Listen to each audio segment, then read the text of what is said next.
I prefer it. We made it. Yeah, man. You are live on It's time YouTube for the debut and of the Facebook 2020 and Michigan Twitter football team. and A new starting WTK.com/countdown. quarterback, a fresh Getting ready to start the offensive show. line, a young crew of playmakers, and a ferocious defense with new stars Are ready you to hearing emerge. the audio on your end? It might be a new year, but it comes Yes, sir. with similar lofty Okay. expectations. Ira, do you Can hear the it on Maize your and end? Blue Yes, finally sir. be mighty Okay. once again? Can they topple Ohio State and sit atop the Big Ten for the first time in 16 years?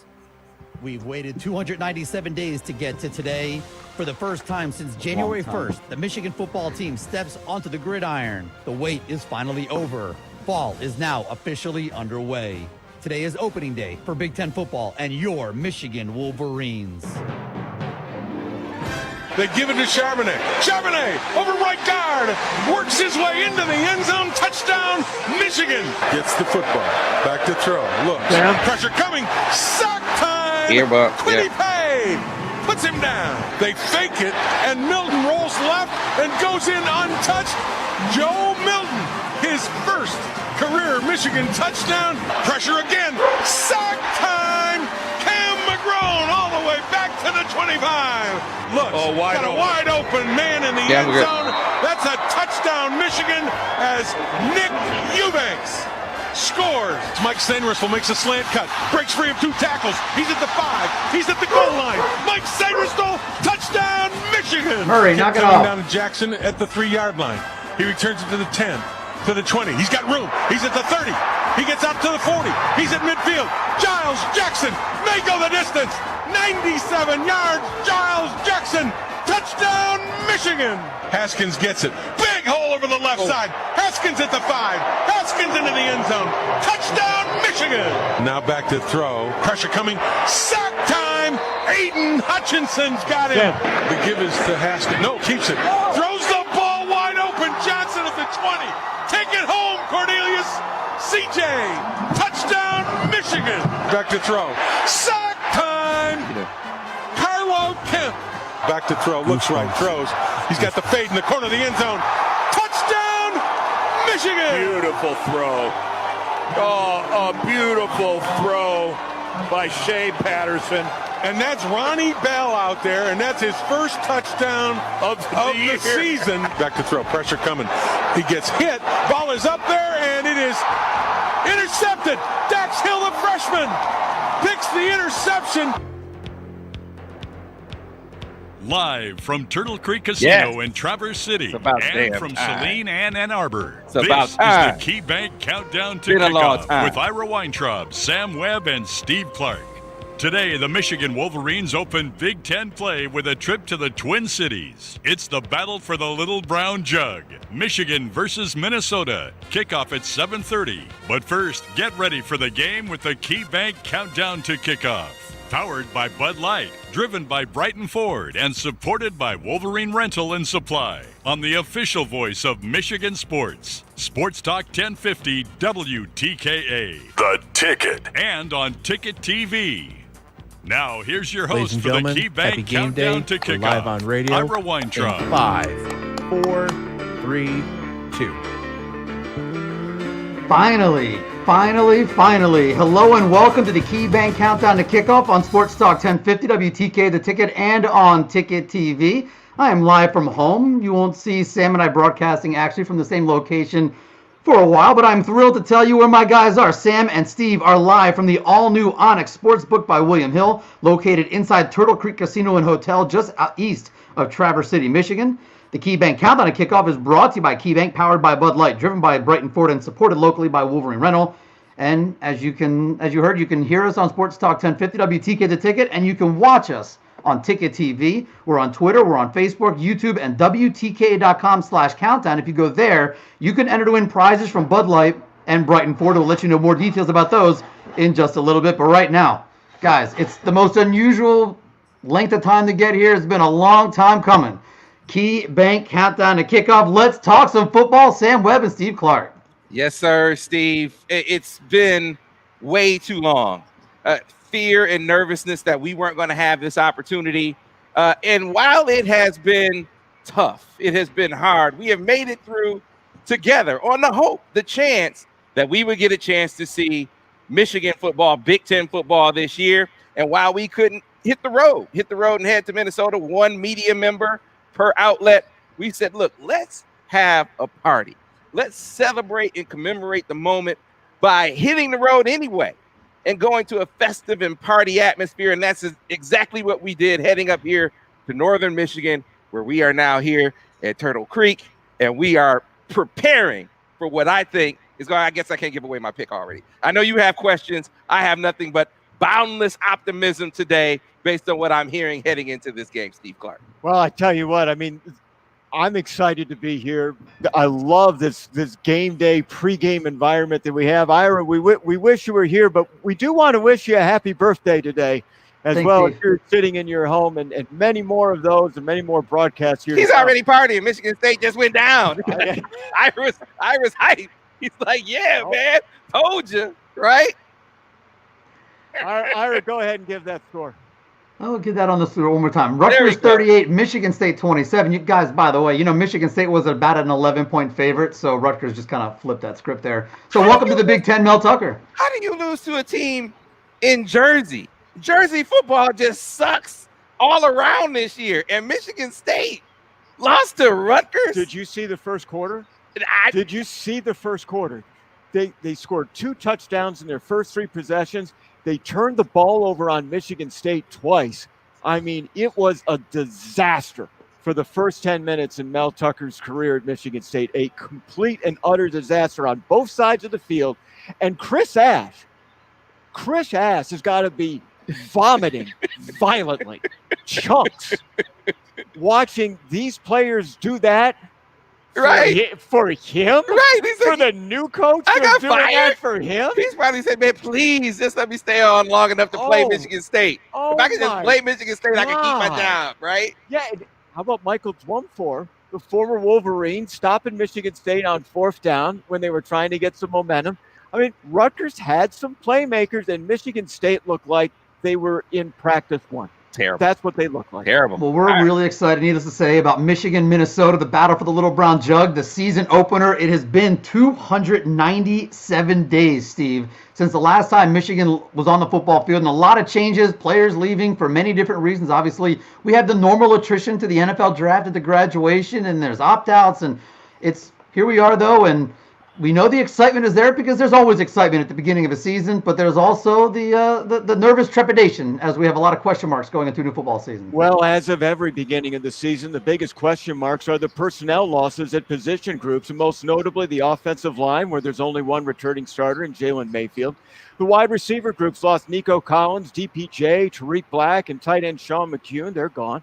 And both talented starting corners Vert Hill and Ambry Thomas are gone. So there are some question marks, but of course, the one question mark that everyone has been talking about during the summer and going to be talking about most is quarterback number 5, Joe Milton. Sam, the guy has only 11 career passing attempts, but he is 6'5", has a rocket for an arm, and he has mobility. Yeah, shout out to Jeffrey Powell. If you want to follow us, by the way, on our live stream, live video stream, you can follow us on YouTube, on the Michigan Insider page. You can follow us on WTKA.com. on Twitter, on Facebook Live. We are on all the platforms, of course, as well as WTKA and WTKA.com. Because Sam needs to boost his profile. But I had to send a shout out to Jeffrey Powell. He said Michigan State football is so bad. Even the cardboard cutouts are leaving.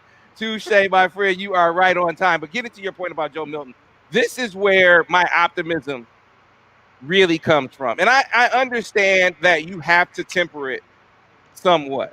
But from the moment I saw this kid on the high school football scene, you can rewind 4 or 5 years. I remember seeing him, and his arm talent, you just can't teach it. I mean, it's a special talent. Now, all special talent doesn't manifest in production on the football field. But if you have some coaches that can chisel away those rough edges, like Jim Harbaugh and Pep Hamilton before him, and now the entire coaching staff now are charged with doing, Steve, this is a guy, if you want to know the difference between Michigan and Ohio State, Ohio State's the only team Michigan has beat, right, in the Jim Harbaugh era. While you could say overall they've had the best talent, quarterback can bridge a lot of gaps. And the most important position where they've had the advantage is at quarterback. They have had superior quarterback play in these matchups. Guys who can rise up and make transcendent plays, performances that you remember from Troy Smith to Dwayne Haskins a few years ago. Guys who step up in that game and make unbelievable plays. This is a kid that has that potential. Potential is, I know, a bad word in the eyes and ears of a lot of people. But when you're 6'5", when you're 240 pounds, when you can throw the football 70 yards in the air, you're big, you're sturdy, you can make all the throws. This is a guy that can get you over the hump against that team. Now, again, that's all riding on if you can pull it out of them. Can you get it out of them? Part of that is on the coaches, Jim Harbaugh and Ben McDaniels and the whole crew. Part of that is on Joe. And you wanted to see Joe rise up and start doing the things that you have to do to seize the job. Because, Steve, like me, who had Joe Milton winning this job? No national pundits had Joe Milton winning this job. Everyone who's anyone said Dylan McCaffrey, it's his job to lose. And, hey, maybe Joe Milton will make it a little interesting from time to time. Yeah, well, it would have been a great debate, but it seems like that debate was settled a couple of months ago, and Dylan McCaffrey saw where he stood, and he decided to go somewhere else. That's still unknown. But football, to me, is always about the ultimate team sport. It's not like baseball where you can get away with somebody who can't cover right field as well or maybe hit for a little under 200. In football, everybody's got to be able to carry their weight for the team and one side of the ball to be successful. Joe Milton could be everything, but if he doesn't have an offensive line in front of him, he's not going to be a whole lot. Yeah. You got to have a passing game, you got to have a running game. And to have a running game, you got to have a passing game. Yeah, and this is where the Steve Clarke calm it down, Sam, comes in. But I'm saying I don't want you calm it down. You are the sane, rational voice in my ear saying, look, we have seen this movie before. We have heard about fantastic talent. We have heard about fantastic talent looking fantastic in practice. But it's an entirely different scenario.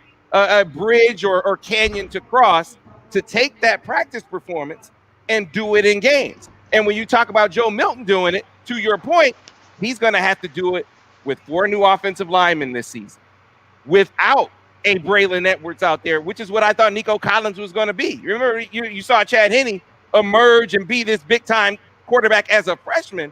Well, when you got Chad Henne out, when you got Braylon Edwards out there to throw to, kind of greases the tracks for you, right? He doesn't have that. Doesn't mean that he doesn't have talent at receiver. And this is where maybe you can be heartened a bit. You look around, and while they have 4 new offensive linemen, a couple of those guys have played, some significant snaps before. The other guys, they at least have been around for a while. At the receiver position, you should take note, and we will dig into this further as we get into the Michigan portion of this breakdown, but you should take note of what Josh Gaddis had to say about this receiver room. It is eye-catching to me.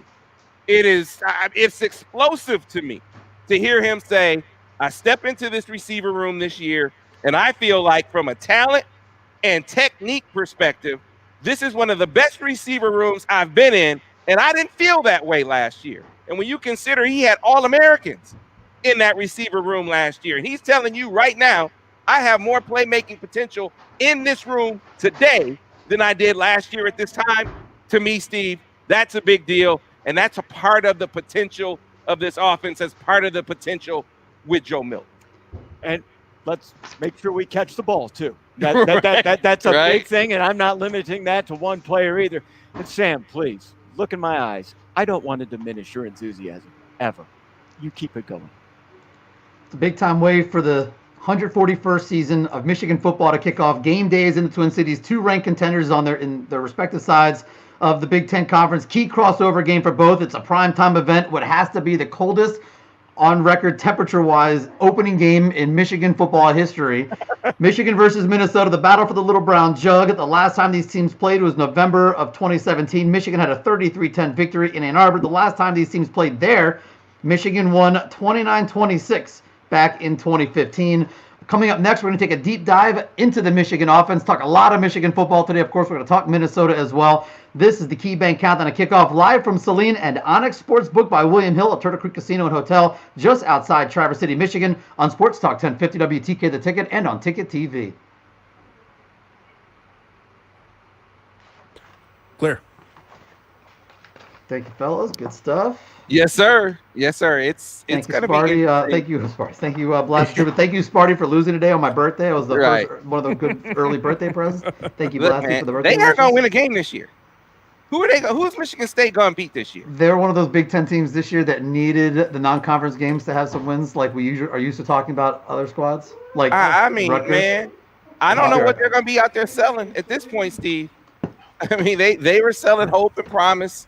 When you go out and lose to Rutgers, I mean, that's below bottom of the barrel. Well, you should hear what was going on in Rutgers in game week. Their lead newspaper guy was talking about how the second coming is going to be better than the first, and I'm like, how are you going to be better than fourth? I mean,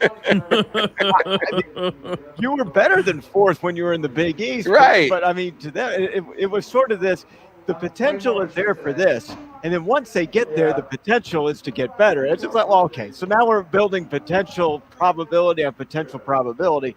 But I mean, the guy's right after game one. I mean, Rutgers was making plays, O-wise, T-wise, big plays, busted plays. But he's, wow.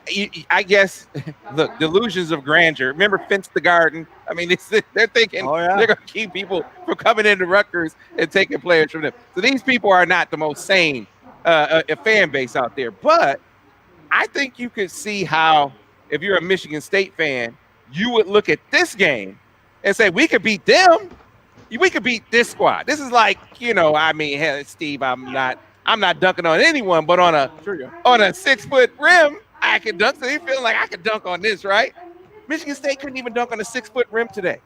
That's what beating Rutgers is akin to, and they couldn't do it because Rutgers is in much the same situation. They're new coach, new regime coming in. They didn't have spring practice to get their system installed. These are two teams operating with largely the same deck, and here Rutgers comes and makes you look like a high school team today. They look bad. In Michigan State, being like all these other macho coaches going for it on 4th and 4, run the ball up the middle and don't even get a yard. I mean, so. Well, they're paying a lot of money for Mel Tucker. Rethinking that one. They're paying a lot of money for Mel Tucker. I'm just saying, Mel, they're going to start, when they start talking about your salary, you're in trouble, Mel. You just hope that they don't start talking about how many zeros are after that first number. Just smoke another cigar. They feel like they are getting what they pay for. So back on in radio in 1 minute. All right. I wonder if Mr. Rashad Bateman was watching. Rashad was the one that said the game was on TV, so I mean he would get brand attention. He was talking about how they were telling him they could build his brand. They could build his brand. Well, every time a coach loses like that in week one, they go to the recruit and say, you are the reason why it's going to turn around. Stevie D, how you doing, man? Hey, Kurt, sink the boat.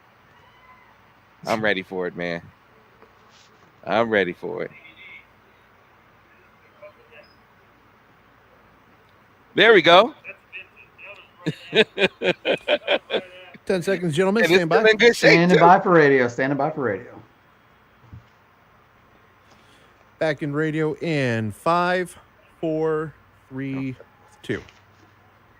Win the ultimate Bud Light Victor's Lounge tailgated home package, courtesy of our friends at Bud Light. Go to WTK.com/countdown. It's where you can watch us right now. Our weekly winners with the best tailgate at home will also have a chance to join us live on the radio and on Ticket TV next week. Sign up for your chance to win the ultimate Bud Light Victor's Lounge tailgated home package, courtesy of our friends at Bud Light and Sports Talk 1050 WTK The Ticket. Welcome back to the KeyBank Countdown to Kickoff. Ira Weintraub here at home in Saline with Sam Webb and Steve Clarke, live from Onyx Sportsbook by William Hill. They're at Turtle Creek Casino and Hotel just outside Traverse City, Michigan. And guys, Sam, we've been waiting for this moment. Steve, we've been waiting for this moment for so long. Just deep dive into Michigan's offense. Just go. And we've talked a lot about Joe Milton, and that's where we pick up the conversation, Sam and Steve. But here we go. We could talk about Joe. We could talk about the receivers, the running backs, and a real football conversation. So let's talk about that Michigan offense. Yeah, Right, Steve. You look back to last year, and I felt like the first half of the season was about discovery. When you install a new system, totally new terminology, and a new coach comes in, it's not just about learning the X's and O's in the scheme. You got to learn the personnel and what personnel can do in your scheme. Maybe there's some plays that they're going to run better than others, right? Some plays that they pick up better than others. And so for the first half of the season, we have these discussions about, hey, what changed? They start doing this more, they start doing that less, and they start running more pin and pulls, as they got deeper in the season. Steve, you go back and watch the Middle Tennessee State game, pin and pull, split zone, all of the run plays that we saw become staples later in the season. We saw them run bluff runs. We saw them run early in the season, but not effectively. And as they got deeper in the season and guys got more proficient at some of the reads, like Shea, for instance, and he started to, talking about Josh Gaddis, started to get a feel for what they did best, then you started seeing a great mixture of plays. You really start to see him hone in on a run game. You could see concepts, change from one game to the next, where maybe it's pin and pulls and split zone one game and his bluff runs the next game. We saw him run, counters and counter traps. And they were, by the late in the season, I thought they were versatile. I thought that they did a good job of keeping teams off balance. And then I thought he really dialed into the pass game, because you get to Ohio State, and Ohio State was a virtuoso performance play calling wise. It didn't work out that way execution wise, and you would consider there was a drop touchdown at the end of the first half and all those drops in the third quarter. But the plays were there, Steve, and that is one of the things that as I look to year two, now if you're Josh Gaddis, you got a great understanding of who you have, and they have, even with the guys that have left, the guys that are still here, they have a great understanding of the system.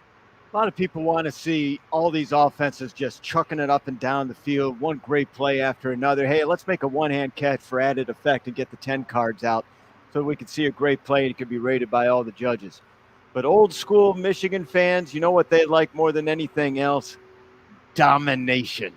And they like to see an offensive line that blocks, that opens up holes, and does it time and time again.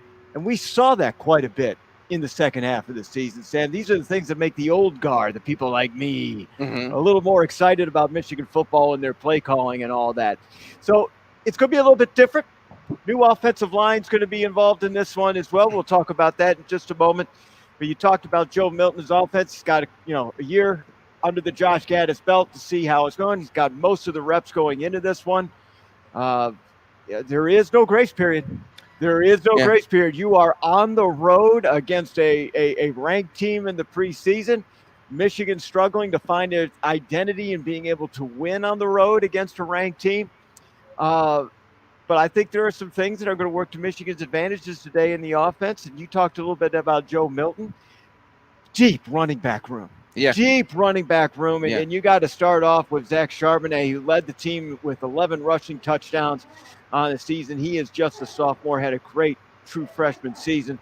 And then as a backup, Chris Evans is coming back. Now, for people who have forgotten, he did not play on the 2019 season. But in 2018, he played well. And for his career, coming into his fifth-year senior, he's 14 career touchdowns, over 1,700 rushing yards, nearly 400 receiving yards. So a multiple person back there who could do many things. And he's a former Big Ten Player of the Week. And then you can't forget about Hassan Haskins with his 622 rushing yards as a freshman either. And it doesn't stop there. You still got a brand new freshman who hasn't played. And I know you'd like to tell me about Blake Corum. Yeah, David Mendenhall on Facebook Live, as you can follow us on our live video stream on Facebook Live, on Twitter, on YouTube, on WTK.com. Dave said, he asked, are we going to see any two-back sets tonight? And I think so. Because they have legitimately 4 backs that have shown that they can play, they can contribute and be assets to them offensively. We saw a little bit of that last year with Hassan Haskins and Zach Charbonnet in the backfield at the same time. Only sparingly. I want to say Notre Dame was one of those games that we saw them do that in. It makes sense to do that with how deep they are now. But my real question is, when you look at what they have, and the kid you're talking about is Blake Corum. You know, Blake Corum brings a speed dynamic to their offensive backfield that they just didn't have last year. And so you hear this talk about explosive plays, and all the guys that they have coming back have worked on that, beating second-level defenders. I mean, think about the Iowa game. You remember Zach Charbonnet? He breaks breaks into the open. What was the safety's name? Stone. Geno Stone comes from Steve. The guy came from State Street and made a tackle in the open field. And I mean, this is a guy who has to cover 20 yards to get there, and he was able to clip. He was able to clip Zach Charbonnet in the open field. So you heard Zach talk about that. They worked on beating second-level defenders. They all feel better at that. I think Zach has had a great camp, and he's going to have that. But what you have with Blake Corum is a guy that if you give him that seam, now he can go 60, 70, 80. And it takes it to a different level. And takes it to a different level throwing the football to the tailbacks. And how much more of that do we see now that you have, of course, a Blake Corum and a Chris Evans? Last year, you saw receivers kind of playing that role of the R spot, catching balls out of the backfield. It's going to be running backs this year, which begs my question. You're throwing it around all these receivers we're going to talk about, throwing it to these running backs as well. You know you can run the football. You know you got a first-time starter at quarterback. What do you lean to, Steve? You lean to the running game. But here's why I asked that question. You look around college football, they're lighting up the scoreboard. I saw an interview with Nick Saban. Nick Saban. Do you understand what I'm saying here? Nick Saban said you do not win games with defense. That's a quote from Nick Saban. You win games lighting up the scoreboard. That's a paraphrase of a quote from Nick Saban. So if that's the new reality in college football, if it's about, hey, man, you better put up points, you better try to score 40 every game. If that's the case, do you lean on, hey, you know what, we're gonna run the football. It's Michigan after all. But if we are going to skew one way, the way we're going to skew is we're going to throw this football around the yard because we got a guy who can really dial it up down the football field. We got receivers who can make plays in space. That's what we're going to lean on. Well, it brings up an interesting debate about how you recruit and who wants to be recruited. I mean, if you're in an atmosphere where you want to like flag football and you're scoring every 3 plays, I mean, maybe I'm not talking about going Purdue. I'm not talking about going Purdue. No, okay, but it's something that the young kids like. Speaking of those wide receivers, we got to touch on them, and we got Junior Ronnie Bell coming back, 8 yards, led the team, had just 1 touchdown though in the season. You got Giles Jackson, who had 142 yards and shows incredible burst, especially in the return game. Cornelius Johnson had a 39-yard touchdown against Michigan State last year. And then at tight end, you're going to lean very heavy on fifth-year senior Nick Eubanks, who had 4 touchdowns. He's 6'5", over 250. And, of course, there's Eric All. And, again, a number of highly touted freshmen coming in, Sam. Yeah, and you mentioned Eric All. I mean, he's a guy that I'm really looking to as to maybe be the breakout offensive performer among the skill position guys.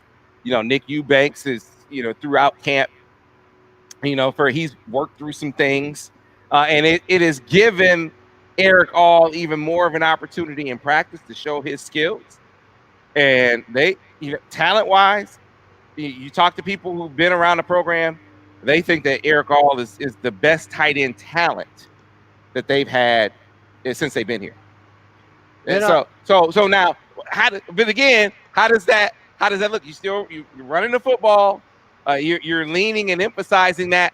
It makes sense to have that philosophy. I just wonder if you have a talent like that, in addition to all of the speedy guys that they've added to the equation. So Roman Wilson, a 10-600 meter guy. AJ Henning, a 10-700 meter guy. In addition to those youngsters that we saw get their feet wet. You know, Giles Jackson was making big plays in practice. Mike Sainristil, I think, is going to start today. Not many people were talking about Mikey. You know, Mikey maybe had the best camp of all the receivers from what I'm hearing. So you got all these guys that are showing the ability to make plays in space. They'll block. Technically, they're sound. They got a lot of weapons. The reluctance I have is none of those guys have really proven it as a number one. You know, we talk about Eric All. Eric All played sparingly, right? Talk about Mikey Sainristil. He played some late in the season. Giles Jackson made some big plays later in the season. None of these guys have been the guy, which is why I keep that voice, Steve Clarke, in my ear saying, Sam, you know, it all sounds good, Sam. It sounds good, but maybe we got to lean on history that says when you got all this newness out there, you probably need to lean on a staple, and your staple is your run game. Got real quick, Sam, less than 30 seconds. If you've got a bunch of receivers who are a little bit, you know, on the smaller side, but they're shifty and speedy, does that not make a case for an RPO type of offense under Josh Gattis? It does. It absolutely does. And I feel like we will see as much of we saw an RPO emphasis last year, and I thought they got proficient at it. I think we're going to see them dial it up a notch or two in that regard this year. And of course, guys, none of this goes. It's always funny talking about offense. You start at the quarterback, you talk about the skill guys, but none of this goes without the offensive line. Yeah, so looks like we've got an offensive line set up. Looks like you got sophomore Ryan Hayes at the left tackle. Yeah.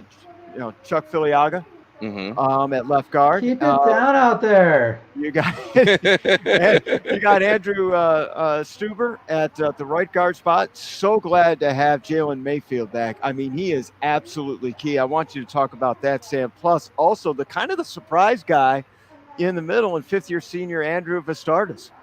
Well, I'll start with Andrew Vastardis. You know, there's a saying, don't get ready, stay ready, right? And that to me, that's Andrew Vastardis, because everyone that, you know, had projections with any inside information, projections about this year's offensive line has Zach Carpenter, you know, as the starting center. I mean, this guy can bench press the moon, Steve. I think he did like 39 reps at 225. He would have had more reps than anyone at the NFL Combine. It's insane how strong Zach Carpenter is. But, you know, he had some things that he was working through. Like, this was a crazy offseason for that. You know, guys having time out for this or time out for that. And Zach Carpenter had some time where he had to work through some things physically, and it created an unexpected opportunity, or a heightened opportunity, I should say, for Andrew Vastardis. And all he's done is gotten on that horse, and he wasn't bucked off. I mean, you're talking about a guy from a leadership perspective, shown complete knowledge of the offense and the line calls. They talk about him being a lunch bail guy, showing up every day on time, early to arrive, late to leave, answer any questions that any of the guys have. Just the love of football and the example of leadership that you want to have as a center. Now, is he Cesar Ruiz as an athletic talent? I mean, no, that's not Cesar Ruiz's first-round draft pick, man.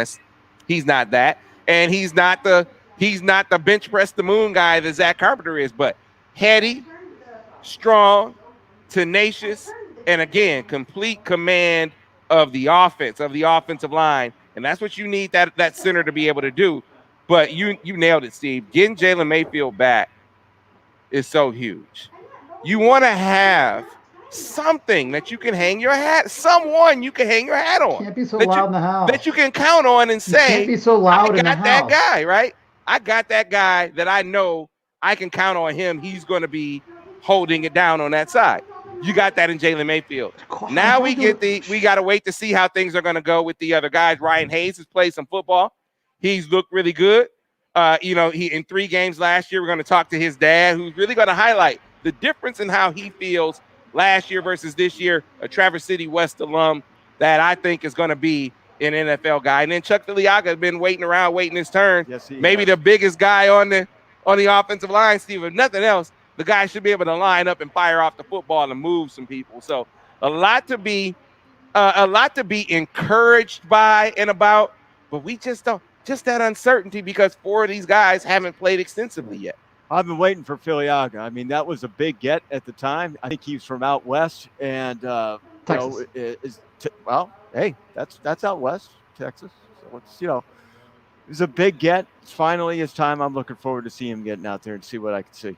Listen after the game for the Retirement Income Solutions Locker Room Wrap-Up Show, brought to you by Retirement Income Solutions and presented by Alta Equipment Company on Sports Talk 1050 WTK The Ticket and on Ticket TV. Coming up next, it's time to talk about Michigan's defense. Stay with us. This is the KeyBank Countdown to Kickoff, live from my home in Saline and Onyx Sports, booked by William Hill at Turtle Creek Casino and Hotel just outside Traverse City, Michigan on Sports Talk 1050 WTK The Ticket and on Ticket TV. Clear. They heckling you, Ira?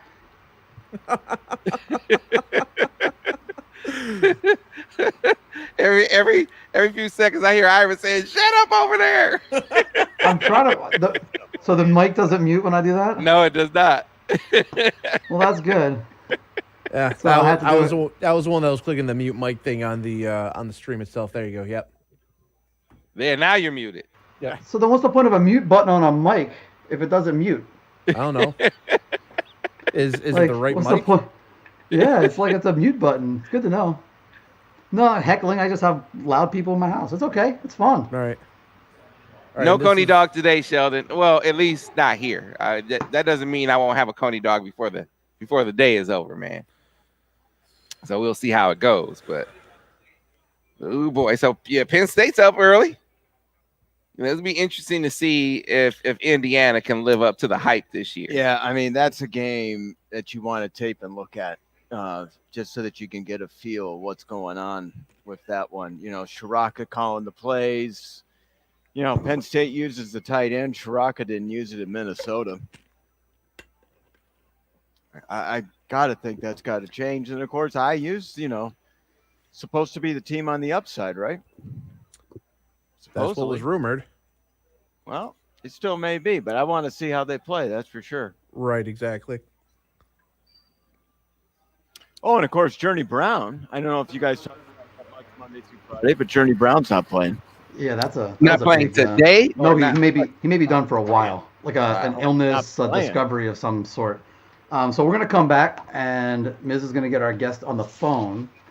So we'll get him on shortly for a brief chat with he was in the opening segment notes, and then we will.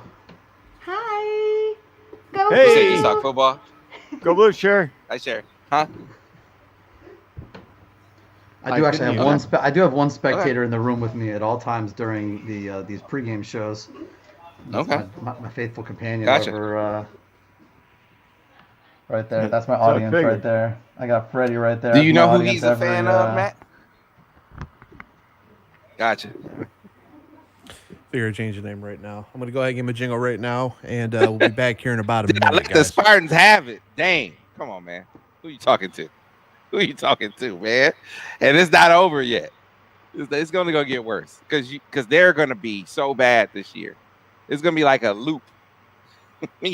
Every Monday you're going to be able to play my last week's Michigan State diatribe, man. Because definitely not letting them up off the mat. I tell you what, you could pay us to do the job that Mel Tucker's doing. I mean, I charge you half. I charge you a quarter. How many jobs in the state of Michigan do you want? You want all the Lions jobs for what they're getting paid? You want If you're now you gonna want give Mel away Tucker's job money- for what he's getting paid? If you're going to give away money, give it to me. That's all I'm saying. You see. All right. We have Michael on hold, so we're ready to go there. Excellent. Sounds like a plan. So we're about to get the Sounds like legal a plan. ID here in a moment. Any more information that you've seen on Minnesota and the starters that are likely out for this game? They I are listened not to- letting anything out, are they? Of How course much time not. we got? We're coming back from break in 10. Your counterpart is pretty sure the right guard and right tackle aren't playing. Yeah. Your counterpart, Burns. Ryan Burns. Yeah. Stand All right, by. guys, stand We're by. live and radio in 5, 4, 3, 2.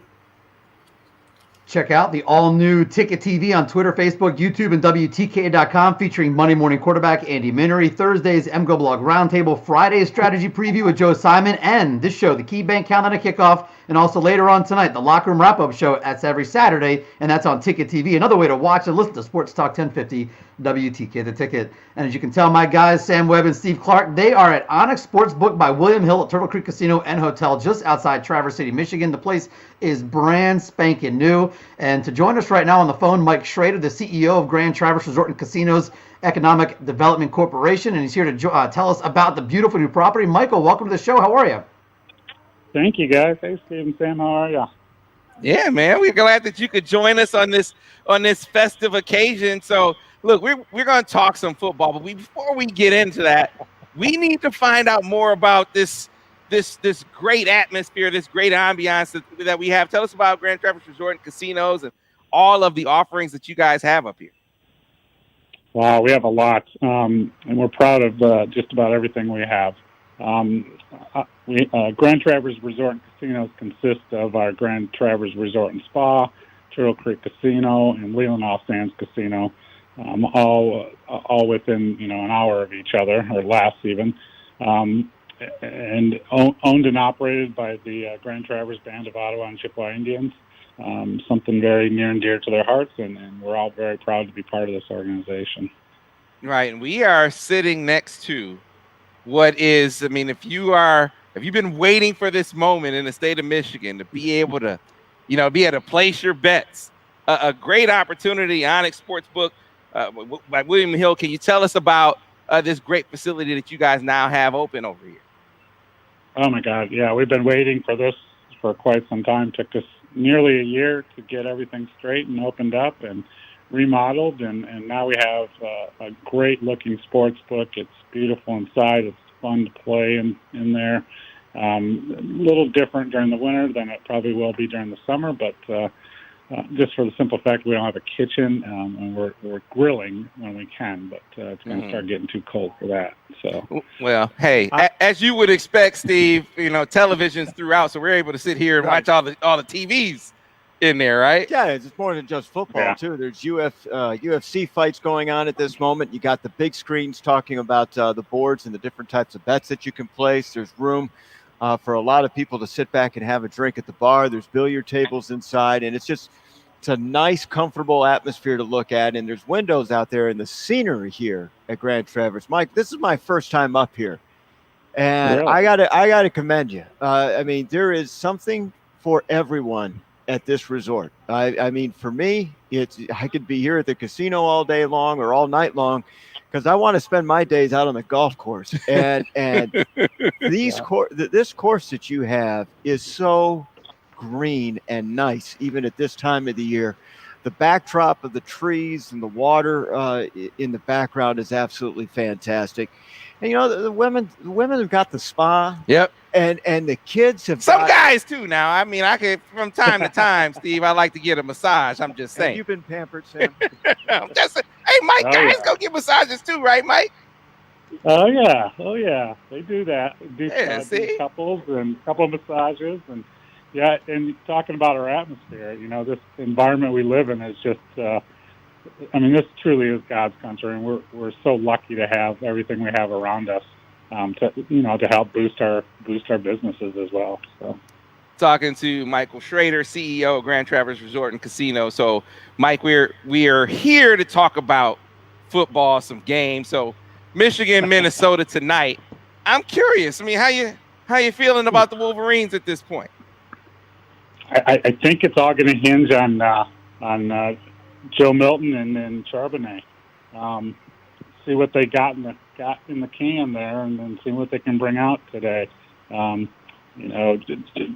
we haven't seen much of Joe yet, so we'll see what he can bring. Minnesota's tough, though. We'll see. They went 11-2 last year, so it's gonna be a tough one, I think. Yeah, it should be fun though, and interesting, and as we said, the lead up for us into this game has made it even better. All the experiences that we've had up to this point. For folks who are looking for more information on all of our offerings, whether it's Grand Traverse Resort and Casino, Turtle Creek, all of the things, all of the opportunities that they have to have a vacation right here in the state of Michigan. Can you tell folks how they can find out more information? So we got our websites. Obviously, each facility has its own. We also have our Grand Traverse Resort and Casinos corporate website. We're on Facebook. We're on Twitter. We're on everything. So we're not hard to find. Just look us up, and you can find us and give us a call, and we'll help you out any way you want us to. Gotcha. Well, Mike, you got a winner and a score tonight? I'm not going to let you off the hook, man. Give us a pick. I'll always say Michigan wins. Go blue. There we go. Hey, you're speaking to the crowd in the right way, Mike. Well, thanks a lot for your time. Stay safe, and we appreciate you. You're hosting us. Thanks a lot. Thanks for having me. Thanks to Mike Schrader, the CEO of Grand Traverse Resort and Casinos. And guys, it's now time to talk a little bit about that Michigan football defense, as we're going to, of course, see the Wolverines get out on the field later on today. Well, clearly, I mean, the strength of this defense is the defensive line. Mm-hmm. And the two players that stand out are the people who are playing at the ends. You got junior Aiden Hutchinson, who had 4.5 sacks last year, 10 tackles for a loss, 6 passes broken up, Sam. And those 6 passes that were broken up, I swear 3 of them were potential pick sixes because of the way he would deflect the ball. Yep. It would go up in the air, and it looked like it would be there to get. And if he were to come up with them, and I mean, he's going the other way. So is that how he takes the next level up from last year to this year? That is something I'm looking forward to see. And then, of course, we cannot forget about Kwity Paye, who's got 6.5 sacks last year, 12.5 tackles for loss. He's an all-future pro. Maybe the first Wolverine drafted in the 2021 NFL draft potentially. And, 2 guys that every other team is going to be looking at when it comes to looking at the Michigan defense. It start with those 2 names. And then in the middle, you got a familiar name at defensive tackle in Carlo Kemp. He was an all Big Ten third-teamer last year, had 2 sacks. And then the newcomer on the line, great NFL family lineage, the Hinton family. That's Chris Hinton, playing at the other defensive tackle spot, Sam. Yeah, if you want to point to the strength, as you said, I mean, anyone who takes even a cursory glance at Michigan is going to point to the defensive ends. Kwity Paye was regarded by Bruce Feldman, or is regarded by Bruce Feldman, as the biggest freak in college football. His term, he's done this series for years, and really questioning, going around college football, talking to strength and conditioning coaches, and really getting a feel for just athletically, who are the guys that set the bar. And Kwity Paye is that guy, not just at Michigan, not just in the Big Ten, but in college football, according to Bruce Feldman. If you look back at him last year, up and down.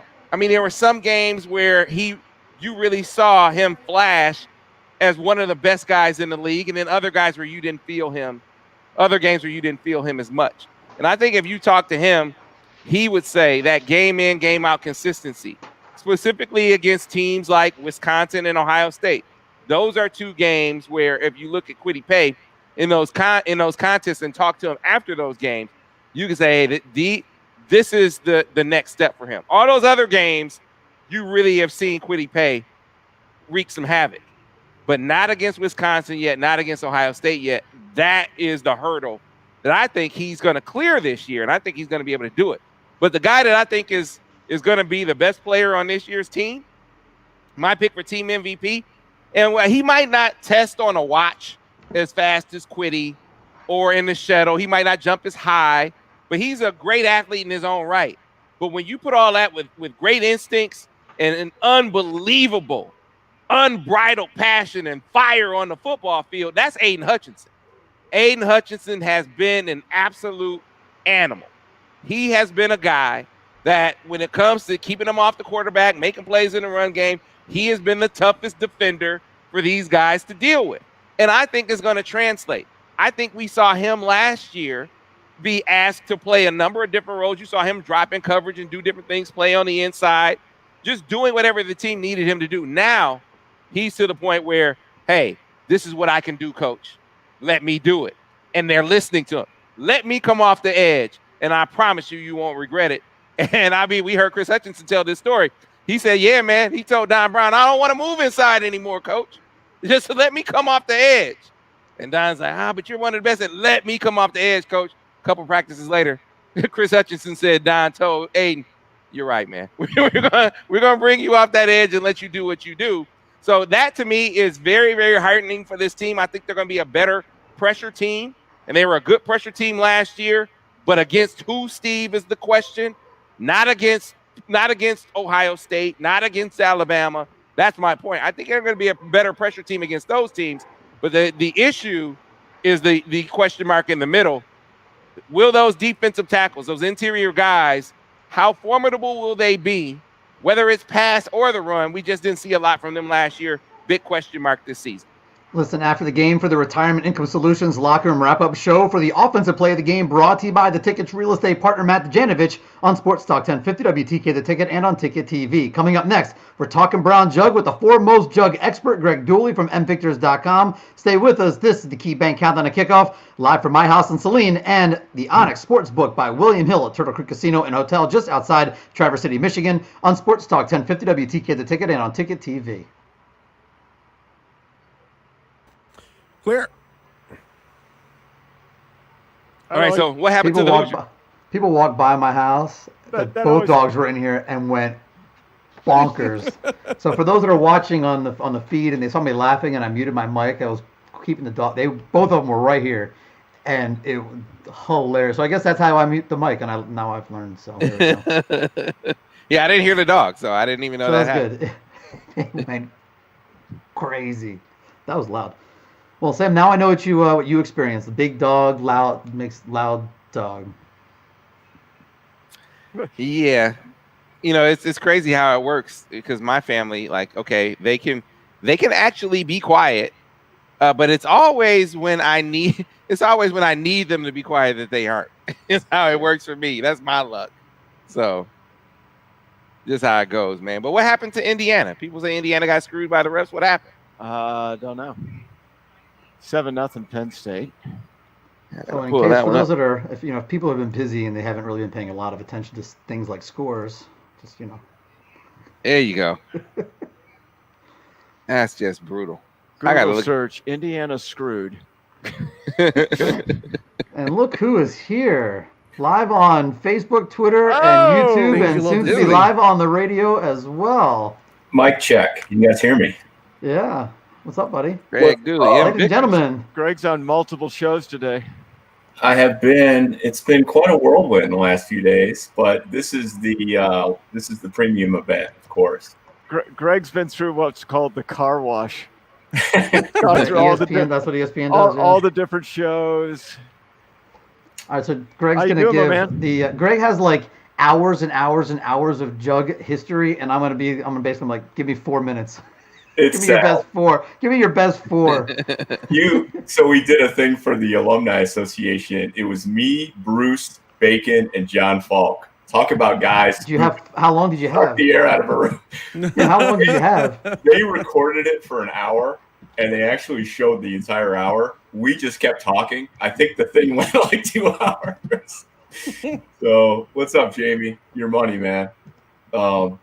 Ira, I'm going to try to swing by there after we do this. So say hi and happy birthday and all that. Appreciate that. Yep. I tried to match my jersey. This is the closest I have to those epic WTKA pregame jerseys. Looks good, Greg. Thanks, man. Oh, and Greg, there are game day traditions that we're trying to uphold, and you have one waiting for you. I will say this is a really fun way to including I have one that looks like the brown jug if you want that one in particular. Nice. As opposed to an M one. Sorry, Steve, I don't have any cookies up at Traverse City for you. The answer to that question is yes, Mark. Experiencing the pregame show like this, I will say, guys, I'd rather be in the tent, but this is kind of cool. I'd rather be in the tent too, but the tent will return. Yes, Mark, we will see Josh Gaddis on the sidelines. Your den looks great, man. Thanks, man. Thank you. Guys, if you can't see it, take a look. Back in less than 1 minute. Take a look at the back table with the helmet and the statue of Bo, the statue of Mini Bo in the background on top of the table. There's a story behind that. Yeah, that's a new edition. I'll explain at some point here. That's another story for another time. We're back in 30 seconds or so. As I said, about your 4 best minutes of jug history or really however you want to take it. We're leaving this up to our buddy there, Greg Dooley. 4 minutes of madness.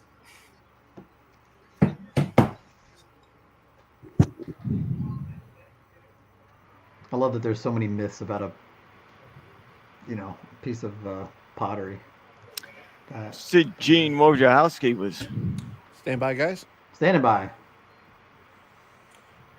We're back live on radio in 5, 4, 3, 2. Win the ultimate Bud Light Victor's Lounge tailgated home package, courtesy of our friends at Bud Light. Go to WTKA.com/countdown. Our weekly winners with the best tailgated home will also have a chance to join us live on the radio and on Ticket TV next week. Sign up for your chance to win the ultimate Bud Light Victor's Lounge tailgated home package, courtesy of our friends at Bud Light and Sports Talk 1050 WTK The Ticket. Welcome back to the KeyBank Countdown to Kickoff. Ira Weintraub here at my home in Saline with Sam Webb and Steve Clarke, live from Onyx Sportsbook by William Hill at Turtle Creek Casino and Hotel just outside Traverse City, Michigan. And now we are joined by our friend Greg Dooley from mvictors.com, and there's no greater expert on the brown jug than Greg Dooley. And so we know his time is very precious on days like this, so we appreciate him joining a few minutes this morning. He has hours and hours, books and books of information on the brown jug, and I've given him 4 minutes. So good luck, Greg. You better start. Did we lose Greg? We lost his audio. Yeah, we lost his audio. We gave him 4 minutes. He was After talking all that before the build-up, audio. we lost Greg. We had him during the commercial break. That was really that was quite the build-up. Greg, you don't. Maybe we can lip sync, Greg. Wow, I'm not really sure what happened. That was wild. So kind of have to call an audible here. Greg is going, and we don't hear him, and I don't understand why. What happened to Greg Dooley here? And he's. I gotta tell you what.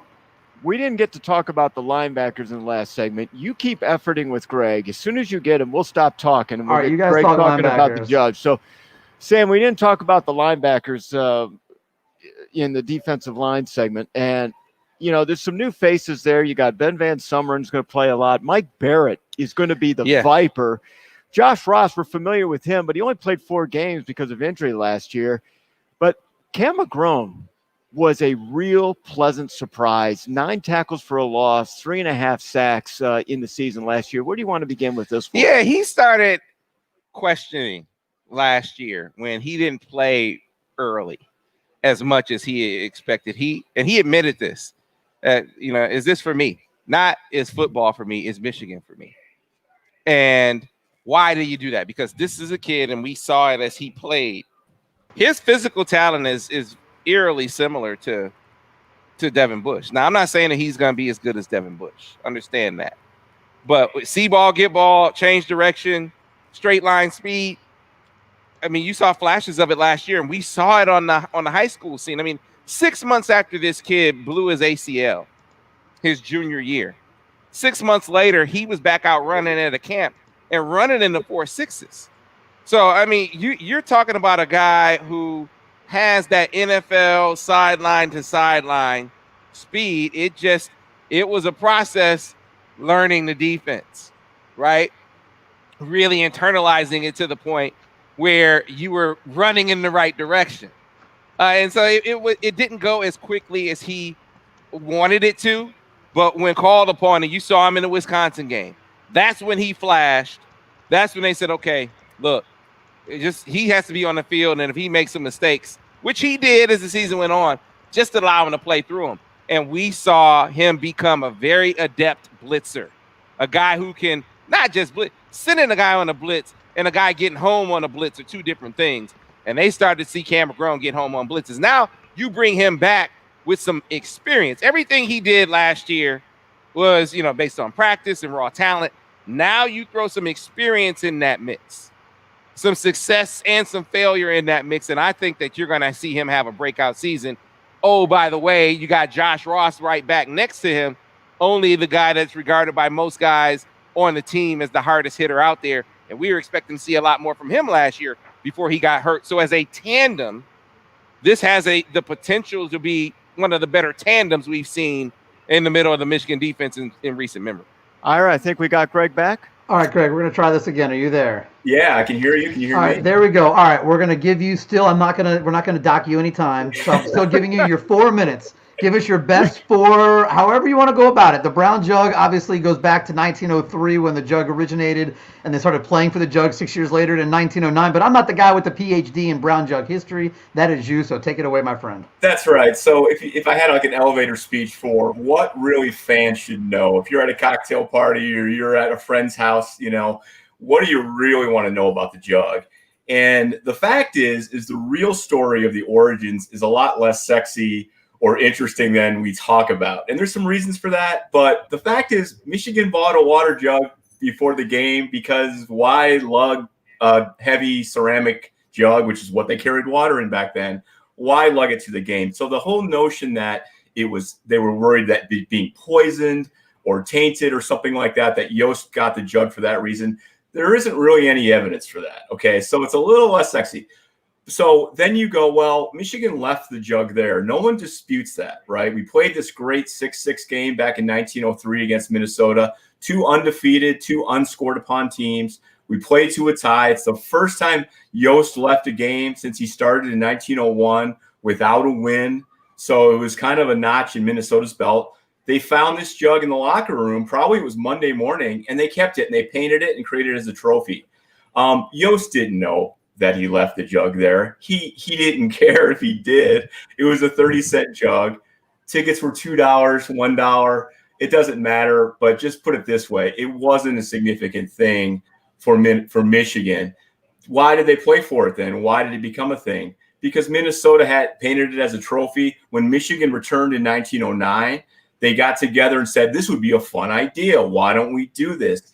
And that's how what became one of the greatest college football traditions, not just the jug, but just the whole notion of rivalry trophies between colleges. There are over 100 today. And you know all the ones in the Big Ten. It all started with that really simple story. All these myths, well, Yost wanted it back and he wrote a letter and he was told this and that. It was just the media trying to drum up and make some more drama around this jug because they wanted to know, why are you playing for this weird jug? And so the guys told some stories, including Doc Williams, who's the namesake of Williams Arena. Yost, of course, is named after the ice arena today. But they all kind of made up some stories around it, and that's the truth, right? So it's a little less sexy, but to me, it's the truth. And the fact is, the real truth is that it started them all. Mr. Weintraub. Unmute your mic. Unmute your mic, Mr. Weintraub. Well, we're just going with the fact that Greg got 4 minutes uninterrupted, as promised. That was pretty good. There you got your 4 minutes. I just wanted real quick. I love the story about the gas station over at Washtenaw, and that's now a coffee joint. Absolutely. So the jug was actually stolen from Michigan. So on our watch, Sam and Steve, the jug was stolen in 1931 from the administration buildings where the ticket office is. It disappeared. What happened shortly after it disappeared? They looked for it everywhere. And a jug showed up at what is now at a gas station, what is now the Bear Claw Coffee. For those from Ann Arbor, when you're going toward the stadium on Washtenaw, it splits. Right there's a 2-level Bear Claw Coffee. That used to be a gas station where you could go on either side and fill your gas tank. Guys in a Cadillac, 4 guys wearing goggles, they dropped this jug off in 1931, and it turned out to be a complete fraud and fake. But that fake fraud jug was the jug they played for in 31, in 32, and then in 1933, or the real jug, what we believe to be the real jug, showed up on Michigan's campus, and that's the jug, as the story goes, we play for today. Greg, appreciate your time as always, my friend. Great stuff on the brown jug and all kinds of stuff with Michigan football history at mvictors.com, including coming up a little bit later on in the show this week in Michigan football history return. So excited to have you back for another season with the crew doing This Week in Michigan football history. Thanks for your time. Enjoy the game, and hopefully the brown jug will be back where it belongs, getting painted in Ann Arbor next week. It must return. Go blue. Thanks to Greg Dooley for joining us here on the show. Listen after the game for the Retirement Income Solutions Locker Room Wrap-Up Show for the Drive of the Game, brought to you by Brighton Ford on Sports Talk 1050 WTK, The Ticket, and on Ticket TV. Coming up next, we meet the Gophers as we kick off hour 2 of our 3-hour show. This is the KeyBank Countdown to Kickoff, live from Saline, and Onyx Sports, booked by William Hill at Turtle Creek Casino and Hotel just outside Traverse City, Michigan, on Sports Talk 1050 WTK, The Ticket, and on Ticket TV. Clear? Yes, sir. All right. Yeah, we got a question. Want to know, will Gaddis be on the sideline? Yes.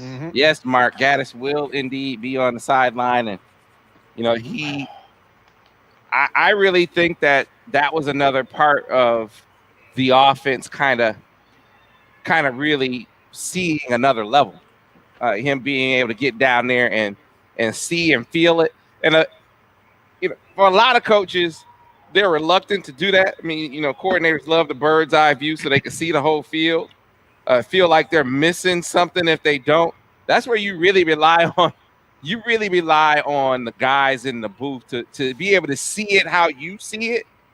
And I think that the guy that really allowed, really allowed Josh to do it is a guy behind the scenes that you don't hear much about. But it's a guy in there named Steve Kasula.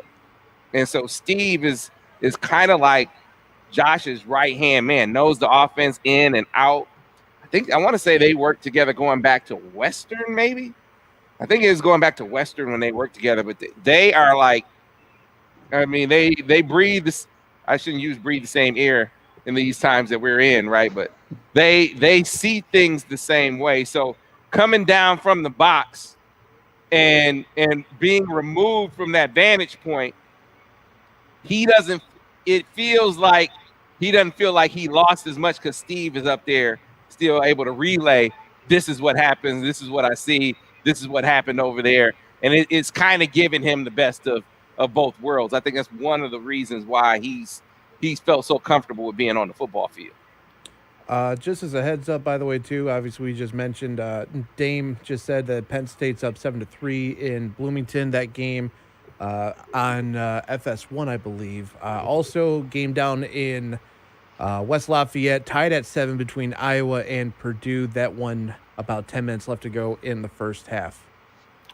No Rondale Moore for no Rondale Moore and no Jeff Brom. So is Rondale Moore hurt, sick, or might he opt back out? They haven't said. Undisclosed. HIPAA. When in doubt, undisclosed. Was it his hip or was it the HIPAA? Yeah, so they're going. That's they're going. They're not. They're going with. They're not. I like to see when I'm at the zoo. I like to go see the HIPAAs.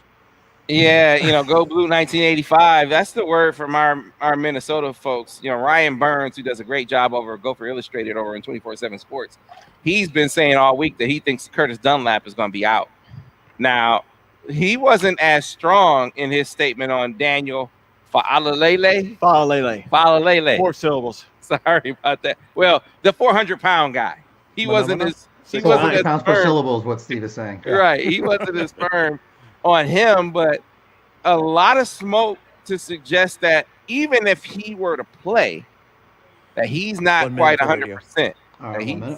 That he's not back. So odds are at least Dunlap, but probably a couple of guys seems to be the case right now. And I know people shouldn't be doing this while driving, but 94 eastbound at Huron Street currently closed due to an accident. It's already a mess as it is with construction down this neck of the woods, but it's Saturday afternoon. Yeah. People are like, we can get some things done before 7:30. What they should be doing is putting this on their big screen TVs and watching us here on the KeyBank Countdown to Kickoff and having your own virtual Victor's Lounge wherever you are. And we thank all of you that are watching for joining us on the video, and of course those that are on the radio are not listening right now, but we thank them as well. All right, 10 seconds to the top of hour number 2 of our show. So I need to abbreviate this next one, right? Try to get us back on track. We have a little bit of wiggle room. We're all right. Yeah, but we're fine. A little bit, but yes. Okay. Yep. Sports Talk 1050 WTKA, The Ticket, presents the KeyBank Countdown to Kickoff.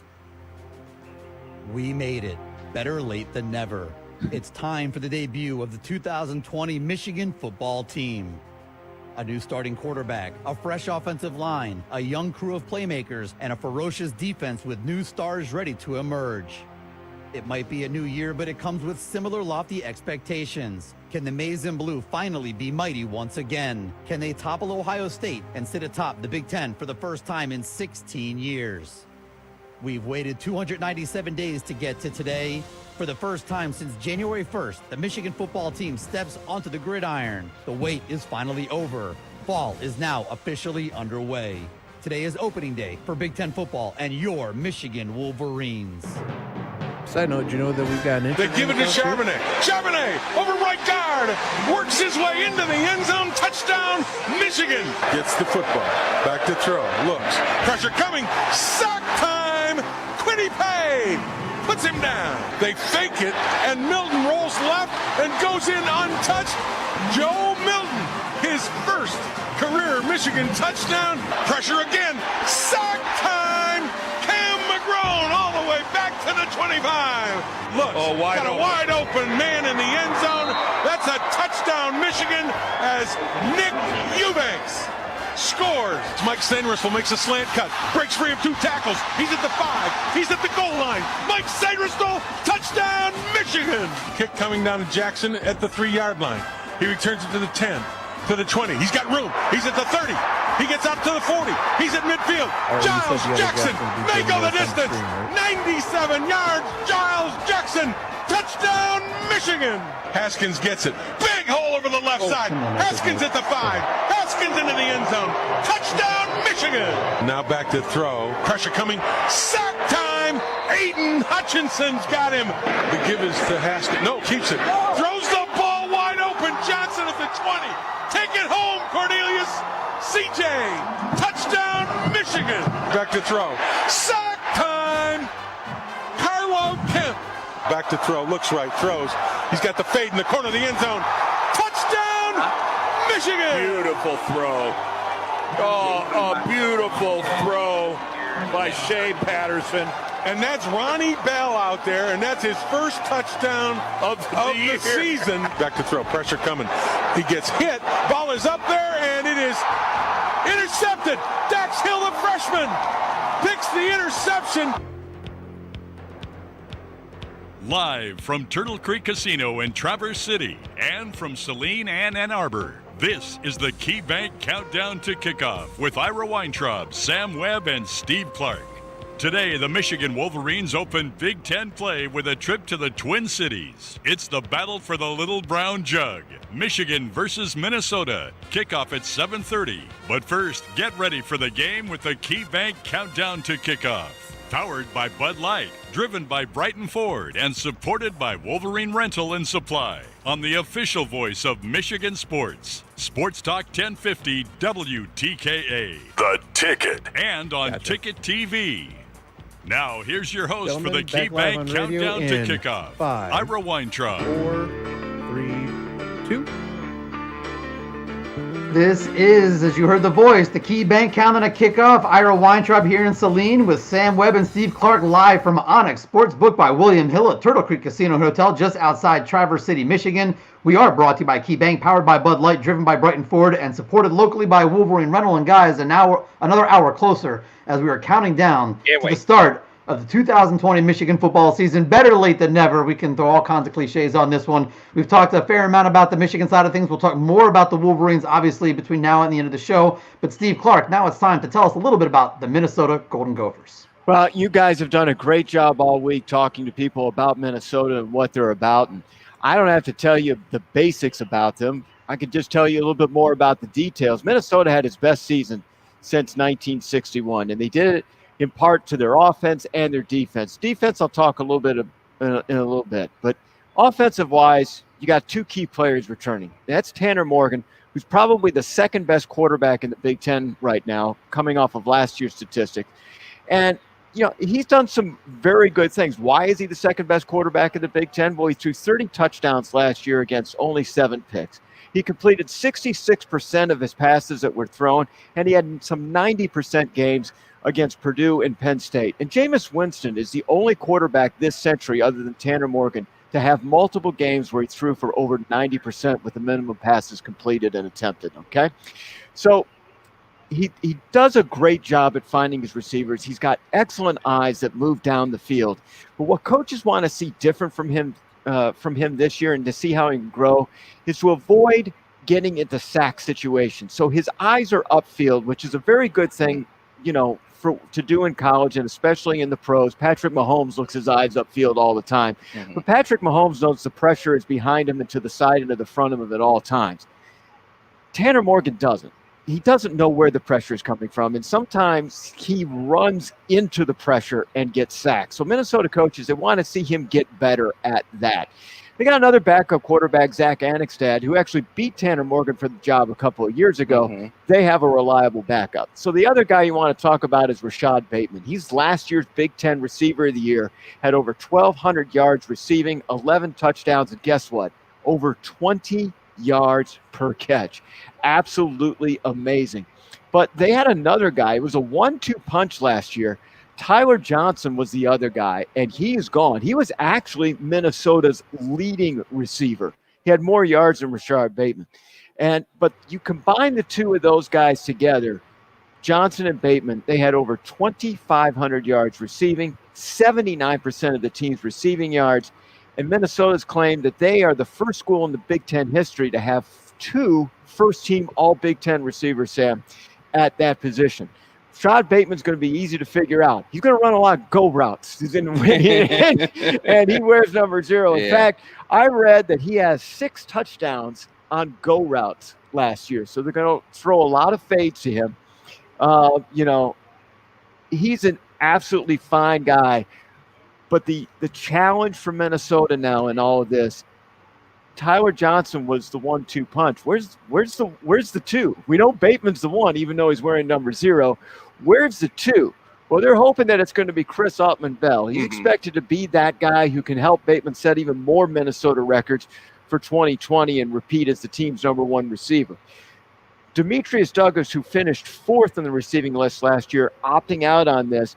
But 5 of the top 7 pass catchers overall return. But again, that's such a small percentage of their total yards because it was Johnson and Bateman, Johnson and Bateman, Johnson and Bateman, and everybody else was just like throwaway guys. So they're hoping somebody's going to emerge there. But they think it's Chris Autman-Bell. We shall see. The other thing that's interesting on their offense is with the new offensive coordinator, he likes throwing to the tight ends. And ironically, Minnesota and their offense didn't throw to the tight ends very much at all under Kurt Schirocco, who's now over at Penn State. They still have the talent there at tight end. It's just a matter of who is going to be in that, who's going to be out of that 4 or 5 guys, who's going to make the most. And I think it's an interesting adjustment for Michigan because for the first half, they're going to try to figure out who the guy is. And sometimes I think they're going to get caught not counting on a guy catching a ball or spend too much time focusing on somebody who's nothing more than a decoy. Mm-hmm. So I think that presents some interesting challenges for the Michigan defense in the first half. That's a look at your offense. But I think what people want to talk about the most is the offensive line, where you've got, I think, 93 starts combined from the offensive lineman coming back, but that doesn't include 2 question marks. And as the week has progressed, speculation has turned into rumor. Rumor is starting to turn into almost near fact about the right guard and the right tackle perhaps not playing in this game. Curtis Dunlap Jr. is the right guard, and the right tackle is Fa'alele, 6'9", 400 pounds. He would literally be, quote, a huge loss if he was not playing in this one. The reasons why both of them are out are again, rumor-driven speculation, not so sure. I mean, is it COVID? Is it an injury? Is it opting out? Who knows? They're all on the roster, though. So it's not like they've been dismissed or they've officially gone.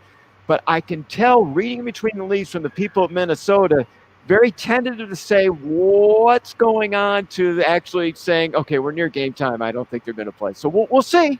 We'll see. Yeah. It's so a big deal. When I look at this offense, first off, Chris Autman-Bell, solid receiver. They expect him to step up his game. He's not Tyler Johnson. Tyler Johnson is going to go out there, make you miss in a phone booth. You are talking about one of the best receivers in the Big Ten. I'd be shocked if Kickoff comes close to that. But you have Rashad Bateman, the reigning Big Ten receiver of the year, who is widely regarded as, probably a first-round draft pick.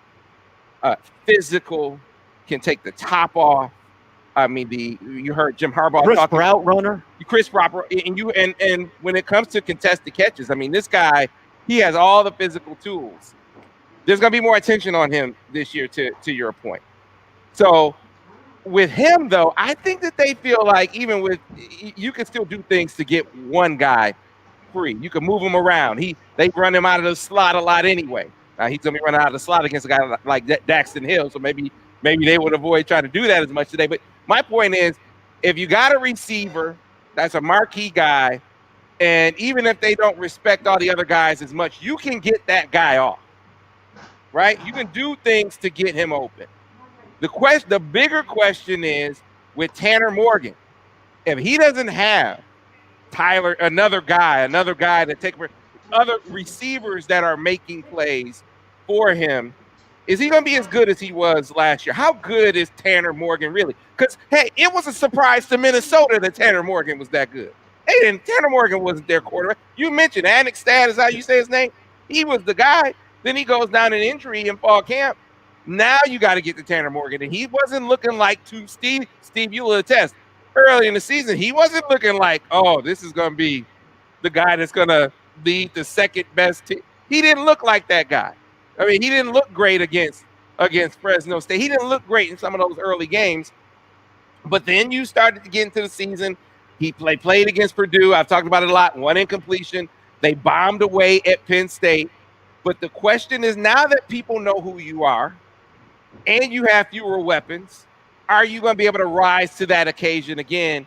And look, if I'm Michigan, not that you have to tell Don Brown this, but, man, bringing the absolute heat, seeing if he can stand up to the pressure, seeing if he can hang in the pocket. Because you mentioned Pat Mahomes. The thing about Pat Mahomes, aside from having all of those weapons, Pat Mahomes will stare down the rush, Steve. He will stand there and take the shot and deliver the ball. I want to see if Tanner Morgan can do that, will do that. Because the only guy that I'm concerned about doing that with is Rashad Bateman. That's what he's going to try. Is he going to be able to, and are they going to have the protection to allow him to be able to do that? I really question that. I said in the break, I don't know if you guys, how many of you guys were caught us earlier in the week, but Curtis Dunlap, an IMG Academy guy, Daniel Fa'alalele, IMG Academy guy, both guys recruited by Ed Warner when he was there. These are the mainstays of their offensive line. Their insiders are saying that Curtis Dunlap is not playing in this game. Now, it could be a whole pump fake, Steve. It could be a big fugazi, fake out everyone else. But I don't know. It makes sense. He opted out. He opted back in. There seems to be some acrimony there. I don't know. They said he has to earn his way back. Sounds like it might be some trouble in paradise as far as that's concerned. And even if Alalele plays, it feels like he won't play at 100%, which is a problem for them in pass pro because that's not his forte. Steve, I watched him in high school. Remember, this was the kid that Michigan discovered in Australia. They're doing their camp in Australia, and up comes this 6'9", 400-pound kid that can move. Now, he hadn't played football a day in his life, but they said, man, you 6'9", 400 can move. Let's see if you can play football. He goes over to IMG. I watched him in his first camp. He couldn't block a soul, Steve. Steve, he couldn't block you. I'm just saying. He couldn't block anybody off the edge. Now, to his credit, he has gotten better. But what I'm highlighting is pass pro is not his strong suit. And even if he's out there and he's maybe, half speed, that is a huge advantage for Aiden Hutchinson. That is a huge advantage for Kwity Paye. Really, really love that matchup if you're talking about him being half speed in the game. Sam, I always appreciate when you use me as a setup to see how bad he couldn't block me either. You get my point. I do. I'm just messing with you. All right, guys, we're going to get to the Minnesota defensive side of the ball a little bit later on in the show. But coming up next, the Michigan football Traverse City connection as Sam and Steve are up in the Traverse City area. We're going to be joined live from Minneapolis by Mike Hayes, dad of Michigan starting offensive lineman and Traverse City product Ryan Hayes. So stay with us. This is the KeyBank Countdown to Kickoff, live from my house in Saline, and where the fellows are on Sportsbook by William Hill at Turtle Creek Casino and Hotel, just outside Traverse City, Michigan, and on Sports Talk 1050 WTK at the Ticket. Clear. All right. Yeah, there we go. Hey, Mike, how are you? Good, man. Thanks for joining us. We'll be back on the radio in a couple of minutes. I hear that. Won't take too much of your time. We know you're ready for a big game out there. Yes. Chilly? Yeah, it's chilly. I'm outside. I'm outside at Sally is across the street from the stadium. So. Oh, there he is. But it's chilly. Doing? Hi, Mike. Hey, man. Excited? Yeah, I can hardly contain myself. How you doing, Mike?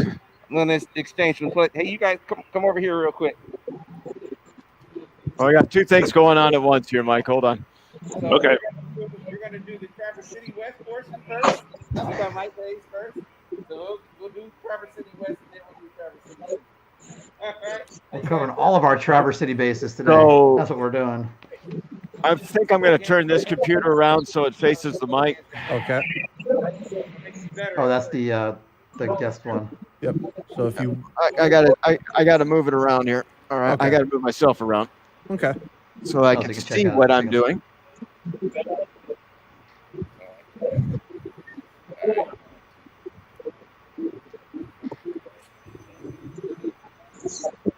How's the weather, Mike? It's probably right around 30. No precipitation. This is O-line weather. That's the I hear truth. you. It's That's truly gospel. perfect. Yeah. Yeah, they were kind of feeling like their fans were kind of feeling like, oh, well, is Michigan going to be able to play? It's like, we're from Michigan. What do you mean is Michigan going to be able to play in this weather?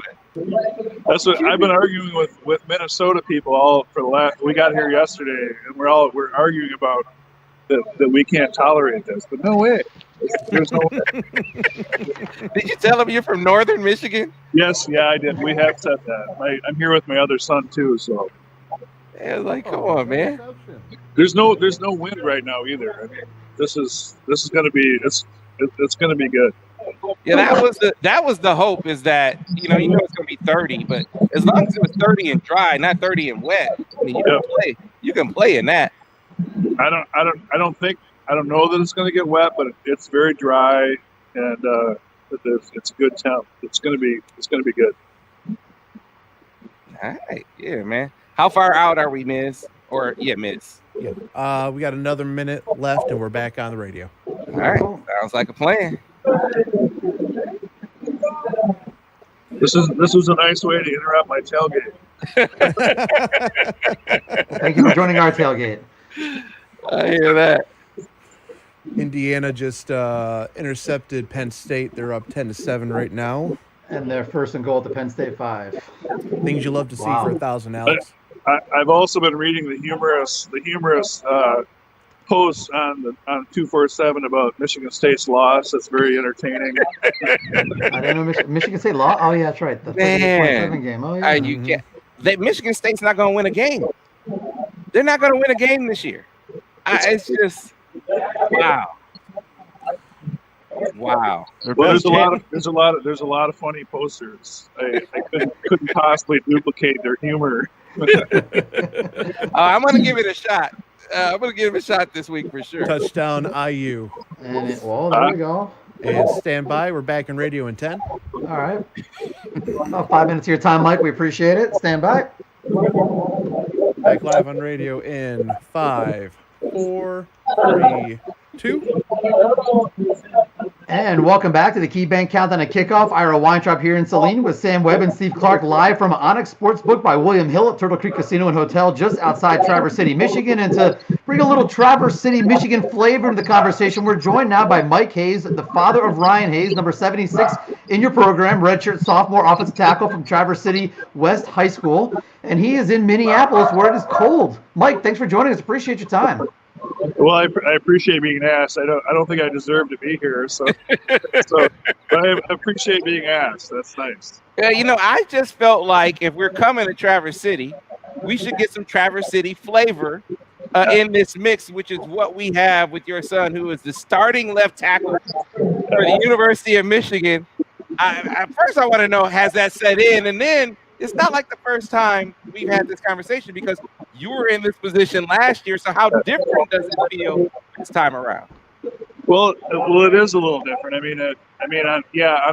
one hand, he started a couple games, and he was briefly the guy. This time, it's sort of like he's going to be the guy, like Runyon was. So it is a little different, and it's his position at this point. It's his to play hard and bold. So it's a little bit different from at least from a fan and dad perspective. When you look back at his journey, because anyone who watched Ryan in high school knows he was a tight end and was recruited by a lot of schools, Michigan included, as a tight end. When did you see the switch flip for him? Because that's the thing, right? I mean, you have to let go of running out for catching passes and fully embrace that. Hey, I'm a trench guy. I'm a tackle now. Could you see there be a mental switch in that? Was that a big deal for him? Well, it wasn't. As we've spoken private before, Ryan, I was an offensive tackle in college too, and so I've been through this, and I kind of knew that that's where Ryan was headed. So even though it was like the programs are all saying we'll give you a shot at it, and so I kind of knew that that's where it was going to go, and I think that was where he was best suited to go. And I don't know if I should say this or not, but when he showed up on campus, what was it, 3 Junes ago, for the very first time, it was sort of like the tight end coach ignored us, and Ryan leaned over to me and he's like, "Well, why is the O-line coach the only guy talking to me?" I'm like, it's going this way already, dude. So that's kind of how it was, and they asked him, it was to their word, to Coach Harbaugh's word. They said, we'd like to switch you. We think it's better for your career, and but you can still take a shot at it. And Ryan's a team player. He kind of knew this was happening, so that's what he did, and he never looked back. This was an interesting time for him too, for 2 reasons. Like you said, he's the guy, but he wasn't just the guy as far as left tackle was concerned. For a period of time there, Mike, he was the guy as far as leader in the room, right? Where Jalen Mayfield is off to the pros, and suddenly there's a lot more expected of him when it comes to helping the guys around him and leading the guys around him in the room. What did you see from him in that role? How did you see him sort of operate in that role? And did you see him kind of grow into it?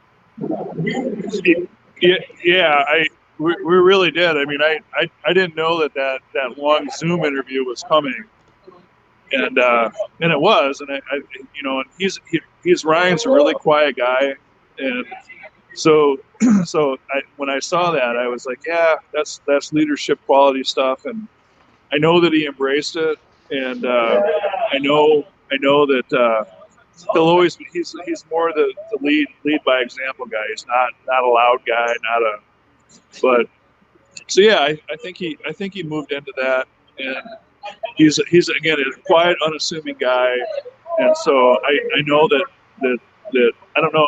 I think he relishes that, but he won't say it. So. What about Traverse City football now?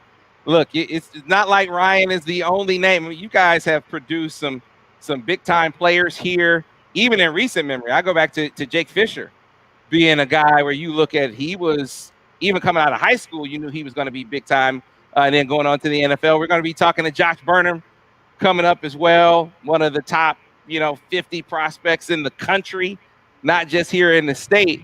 It feels like there's more attention going to the northern part of the state.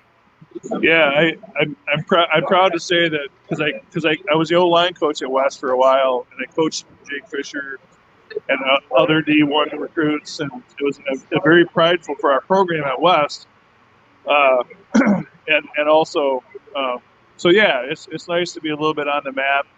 And I know I think you said that the Burnham family were going to be on your show too, so it's a plug for me that if Michigan wants them, we hope that they'll show. And, they are here now, as a matter of fact. That's awesome. I've seen him play, and another very good friend of mine. I don't think he does now. He doesn't coach now, but he's been in TC Central's program, Greg Sherwin, and he speaks volumes of him. So I hope this helps get Burnham into the fold. Gotcha. All right, so before we let you go, kind of give us the lay of the land there in Minnesota. What's the weather like? You know, what's kind of the feel, the mood in the town? How confident are the Minnesota people? What are they saying? What's the lay of the land out there?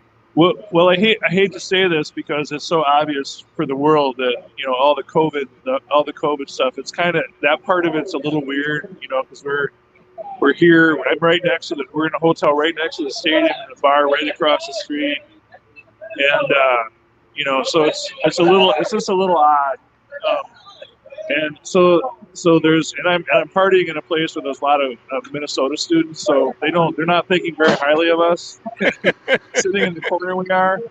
But the weather's right around 30. It's dry. It's I think it plays to our favor, and I think we win by 2 or 3 scores. Is my thought. Gotcha. Mike, we appreciate your time. That's we'll take that one, and have fun in Minnesota. Stay safe. Good luck to your boy all season long, and we'll catch up with you down the road. All right, thanks a lot, fellas. Thanks for having me. Thanks, Mike. Thanks to Mike Hayes for joining us here on the show. Listen after the game for the Retirement Income Solutions Locker Room Wrap-Up Show, brought to you by Retirement Income Solutions and presented by Alta Equipment Company on Sports Talk 1050 WTK, the Ticket, and on Ticket TV. Coming up next, we take a quick look at the Big Ten Conference, which is getting its football season underway this weekend. Had a game last night. If you missed it, Michigan State played earlier today against Rutgers. Well, Rutgers played anyway. We'll talk a little Big Ten football coming up next here on the KeyBank Countdown to Kickoff, live from Saline and Onyx Sports, booked by William Hill at Turtle Creek Casino and Hotel just outside Traverse City, Michigan, on Sports Talk 1050 WTK, the Ticket, and on Ticket TV. Clear. Good stuff.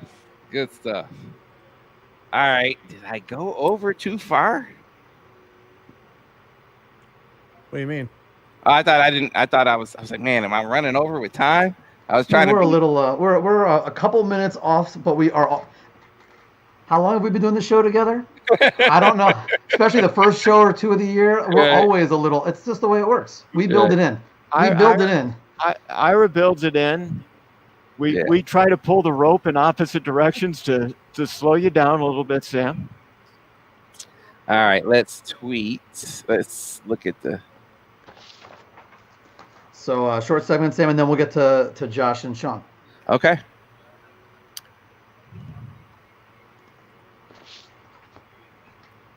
Okay.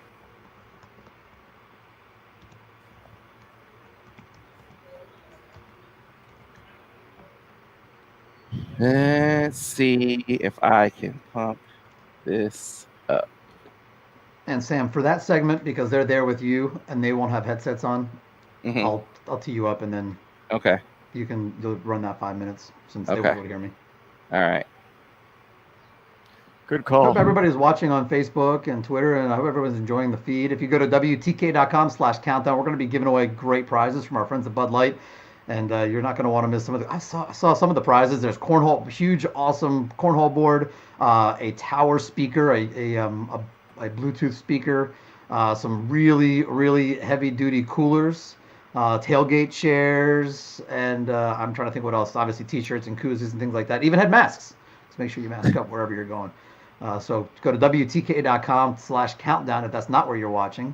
Go there and sign up for your chance to win it. And we're going to pick a tailgate party next week to join us on this feed at some point during the show from your home tailgate, wherever you're going to be hosting a socially distant small gathering, which is how we are responsibly tailgating and enjoying our football this season. So we'll do some sort of a contest coming up. Over the weeks. So can you tweet from the main feed that I'm going to send you Josh's Twitter handle? You can. Oh, you want me to? I got We're you. back in From the 1 minute. from by the way. feed. Yeah, I can do it from the. Okay. It's Joshua Burnham 20. In case anyone's curious, for our UFC fans, Khabib wins in a second-round submission and announces his retirement from mixed martial arts. You know, I could use a refill. Yeah. I'm good. Yeah. Is that Pardon me? food? Oh, no. I wouldn't be able to eat it anyway. Yeah, not right now. You're right. Thank you, though. All right, guys, legal ID coming up in 10, so stand by. All right. All right.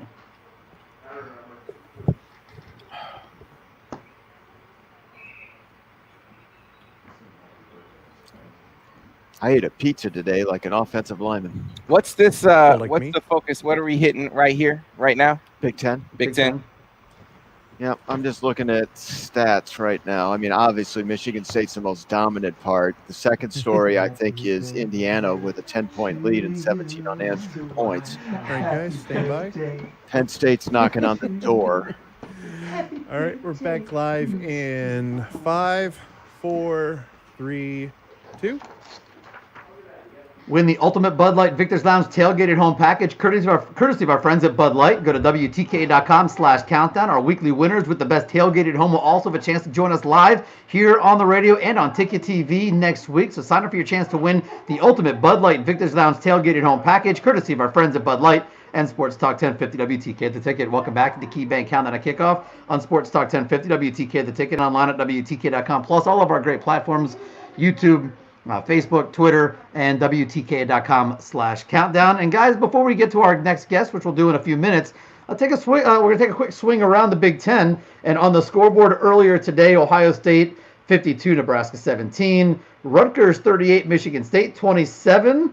Indiana now late second quarter. Penn State's marching in inside the Indiana 10, but Indiana has a 17-7 lead on Penn State with a minute to go in the second quarter. We have a 14-14 tie with 30 seconds to go between Iowa and Purdue. And then coming up later tonight, in addition to Michigan, Minnesota at 7:30, we have Maryland at Northwestern at 7:30. Last night, Wisconsin rolled over Illinois 45-7.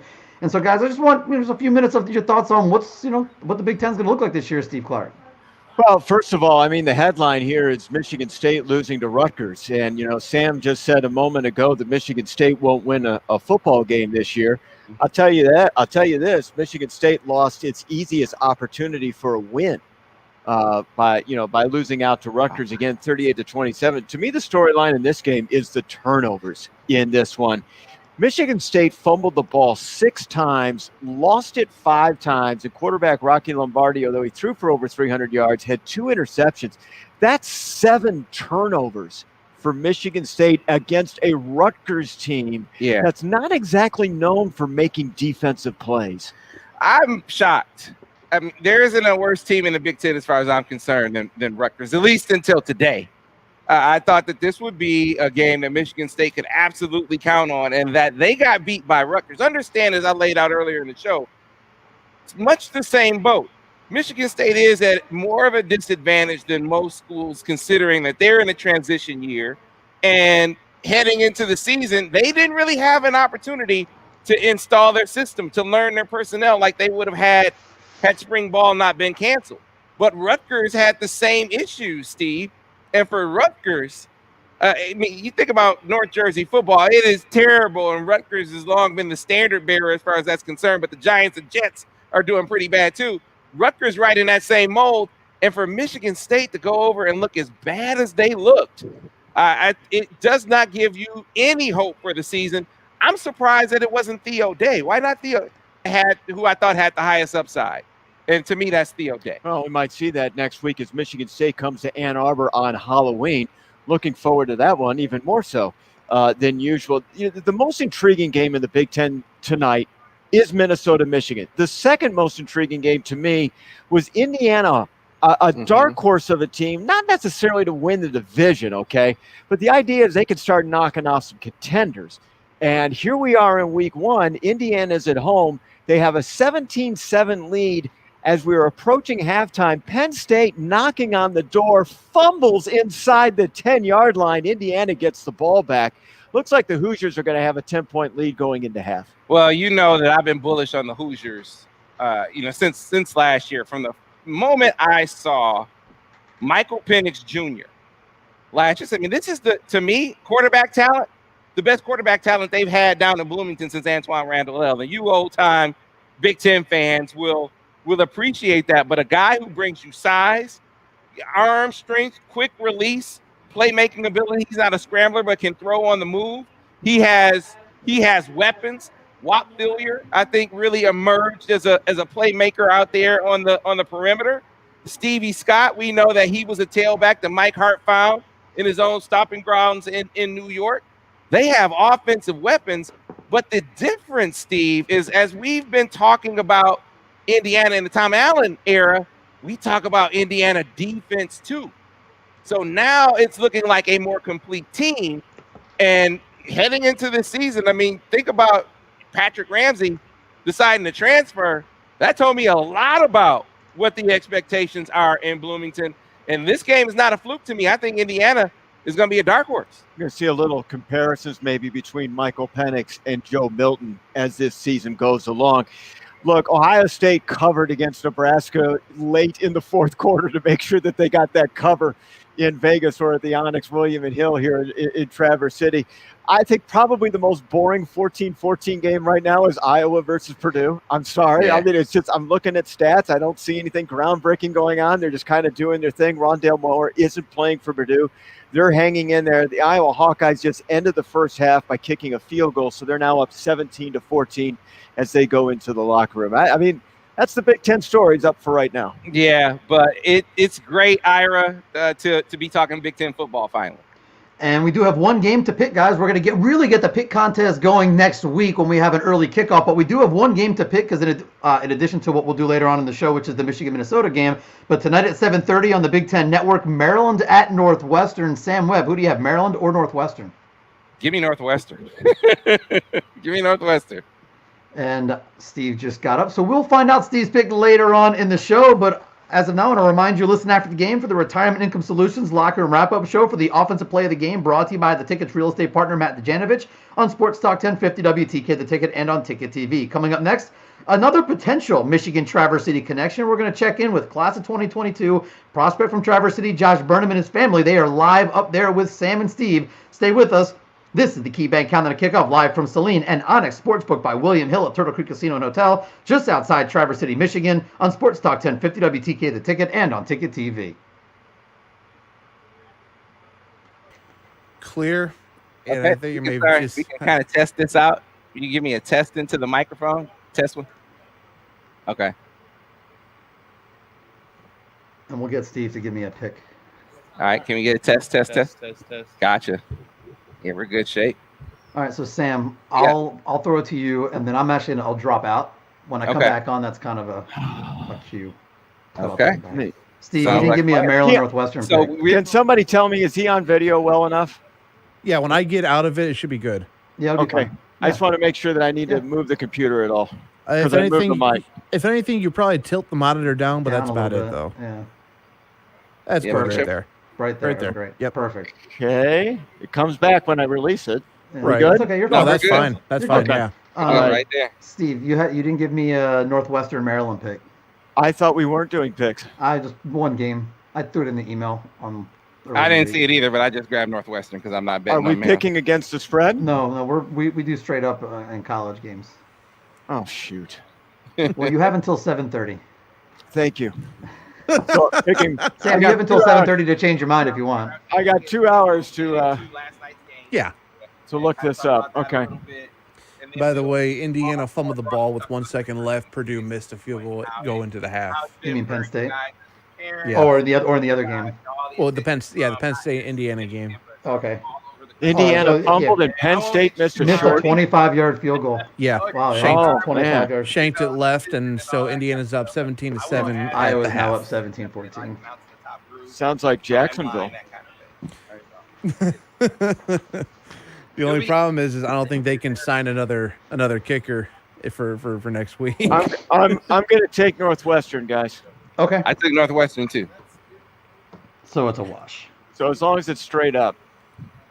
Yeah, the only time that we brought a point spread into I think ever in our college picks was when Rutgers was like a 50-something point underdog to Ohio State, and I just wanted to make we it were fun. just doing the NFL games against the spread, so I was just make sure what we were doing here. Oh, I know what I can do. What can you Let's do? see. What can you do, Sam? I can use Josh's Twitter handle on Ira's live stream tweet and just retweet that. Boom. You can post a comment on the bottom right, can't you? Just change it over to be on all the formats for that matter if you wanted to. I have it on Facebook at the moment, so I was replying to... Back on radio in 1 minute, gentlemen. Got Back 1 minute. I know you've been waiting for 30. To answer Mark, he said Mark wants to know what's up with our jerseys. We've had them for a couple years now. Wait we have till you guys go on TV and you're there for 3 hours for 30 seconds, you know? I always love the parents who travel 180 miles to watch their kids swim for 30 seconds.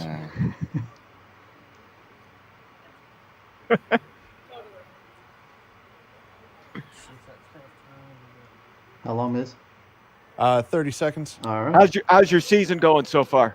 Good. I mean, we're 5-1 now. We had a tough loss last night. Played against Macomb, Dakota, which is the biggest high school in Michigan. Okay. Yeah. We were missing some of our key players and only had like 1 or 2 days of practice before that game.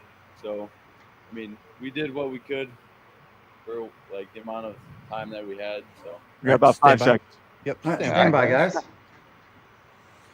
Back live on radio in 5, 4, 3, 2. Win the ultimate Bud Light Victor's Lounge tailgated home package, courtesy of our friends at Bud Light. Go to WTKA.com/countdown. Our weekly winners with the best tailgate at home will also have a chance to join us live on the radio and on Ticket TV next week. Sign up for your chance to win at WTKA.com/countdown, courtesy of our friends at Bud Light and Sports Talk 1050 WTK The Ticket. And now I'm going to send things back up with my guys up at the beautiful Onyx Sportsbook by William Hill at Turtle Creek Casino and Resort, because, Sam, we have another, and this is a potential Michigan Traverse City connection, and we have a couple of guests socially distanced from you up there. That is so right. Take it away, Mr. Webb.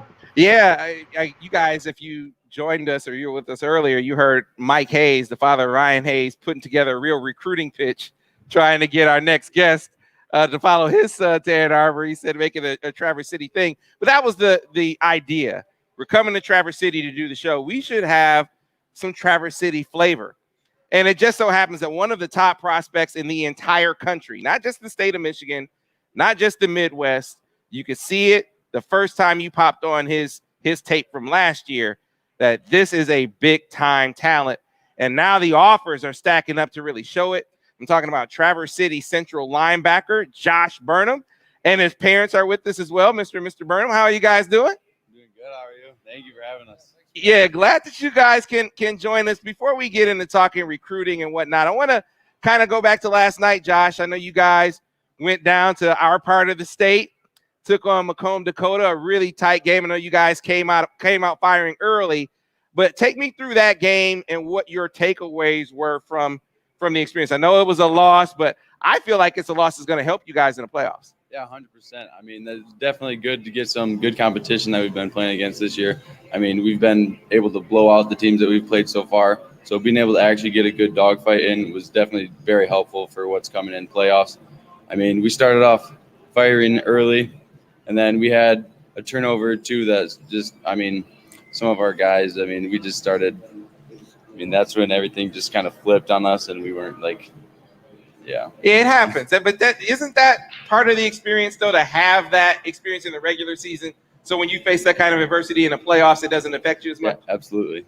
Yeah, so the thing that might surprise some people who haven't watched you like we have is you also play quarterback. So what has that experience been like for you? Yeah, I mean, it's definitely something new this year. It's been a lot of fun. All the coaches and players have been super supportive. I mean, there's nothing better being able to be like the boss of the offense. I mean, being able to have that huge O-line in front of me that we have, the receivers around us and the running backs. I mean, just being able to get the ball to players in space and let them do their thing, it's just been a lot of fun. All right, so I think a lot of great things ahead of you guys over at Traverse City Central, a valuable experience in that game. But let's talk about recruiting because, man, it seems like it's been a whirlwind for you where big-time programs from all across the country have come and extended you offers. But take me back to the Michigan offer, and I want Mom and Dad to come in on this as well, to kind of take us through that experience, because it feels like that was a moment that you guys are going to remember forever. Yeah, that one, I mean, on that day, I was actually doing like a little throw-in with our buddies at school, like at our middle school, just hanging out. And then I got a text from my coach that just saying that, here, you should give this Michigan coach a call. And I was like, wait, what? And I mean, that's when he offered me. And I mean, we all just went crazy, like at the stadium. I mean, it's just been, it was a super cool moment. So what about for you guys, Mom and Dad, when you got the news that Michigan offered, how did you take it? Did you expect it to come? Were you surprised by it? Definitely surprised. You don't expect any of them to come.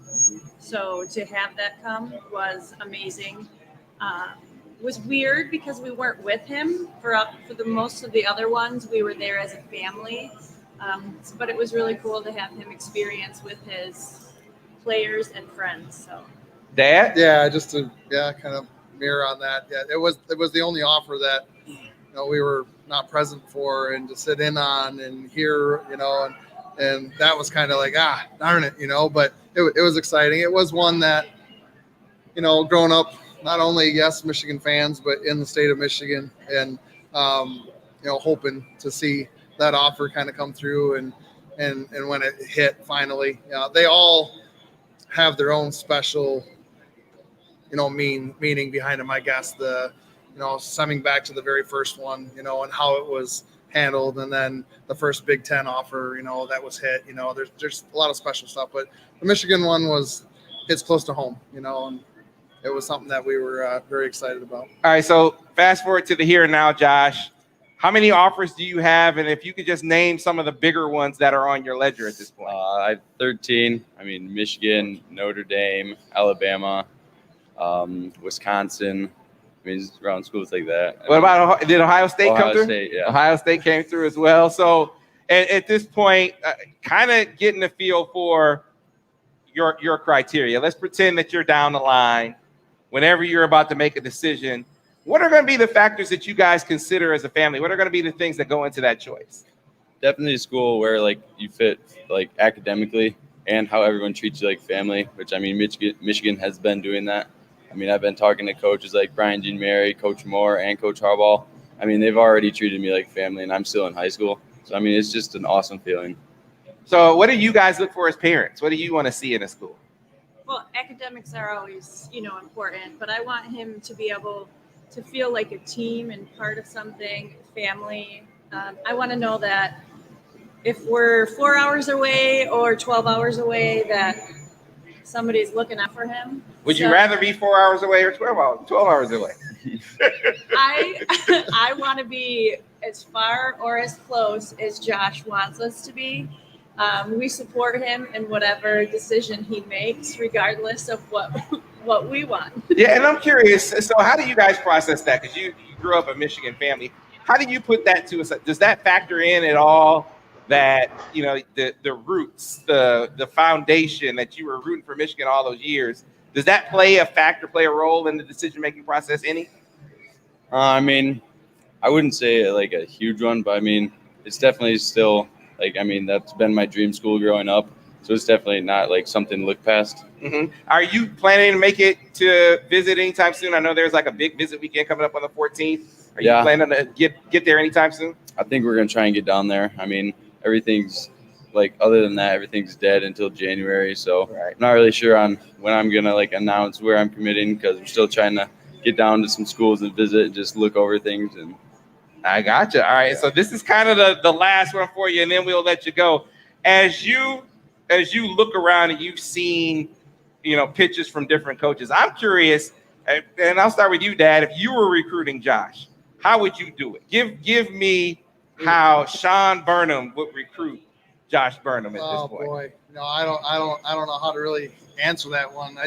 We're not only is this kid a real humbly kid, we're not a big spotlighty type family and stuff with someone. We're pretty quiet, and I don't know how I would kind of throw the pitch at him. It's tough. We've been so supportive about the whole thing of all these schools reaching out, and it's crazy as we're pulling in the parking lot. Texts are coming in from schools that, you're getting mailers and communication pieces are starting to full in from schools, that aren't even on the list yet, that are throwing interest. And I can't imagine being in his shoes. We're not from a family with a bloodline. You see some of his recruiting process. We're 3 and 4 different steps and parents. This is a whole new world for us, and jumping into recruiting. So it's been crazy. I'm proud, as a father and a family of what he's got coming. And, it's a once in a lifetime moment for him. So to sit there and take on this recruiting stuff and open it up to all these people who are giving him some attention, you'll never get this back after it's done and the commitments are there. It's part of his history and stuff. So I don't know how to answer that the best way. No, you did. You just answered it. I mean, and he said, treat them like family. And you guys have definitely, the Traverse City family, you're putting it even more on the map. You can see the pride coming through from Traverse City natives like Mike Hayes earlier and all the responses that we're getting as well. So good luck, Josh, the rest of the season. Good luck in the recruiting process. And guys, we're going to be following you the rest of the way. Thank you. Thank you for having us. All right, thanks a lot. Mr. Weintraub?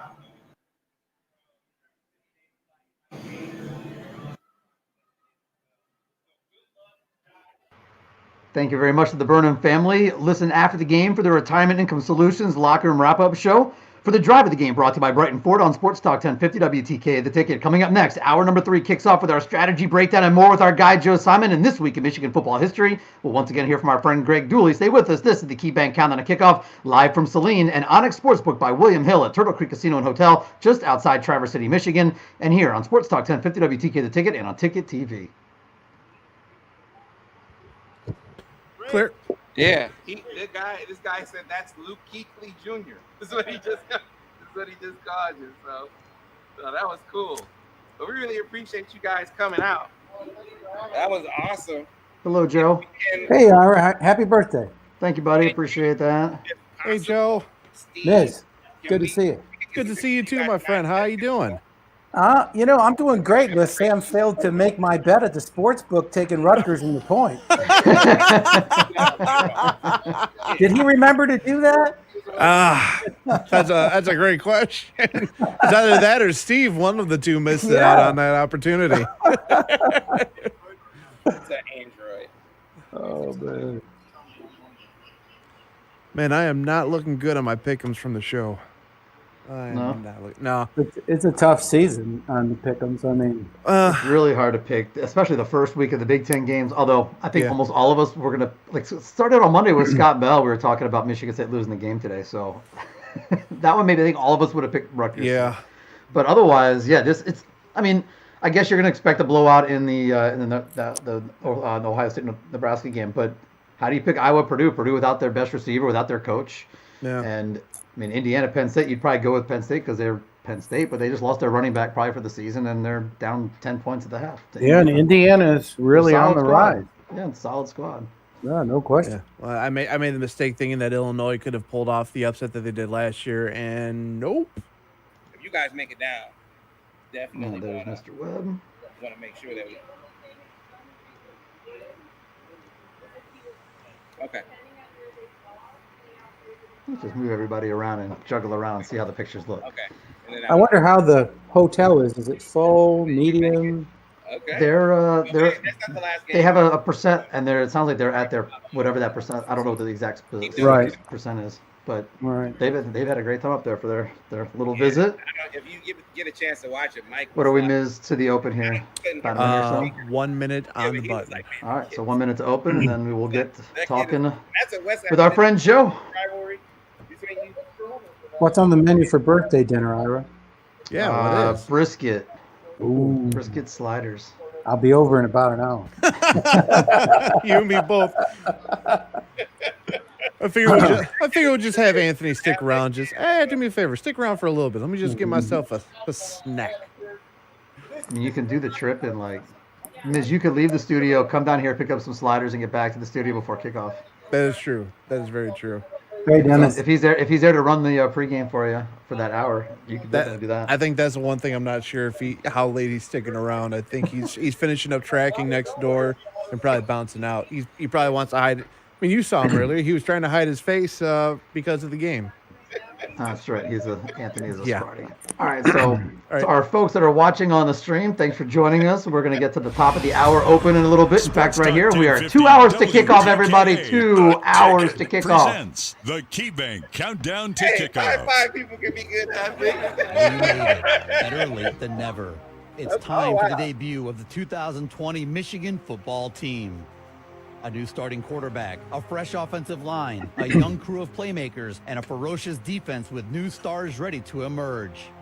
It might be a new year, but it comes with similar lofty expectations. Can the Maize and Blue finally be mighty once again? Can they topple Ohio State and sit atop the Big Ten for the first time in 16 years?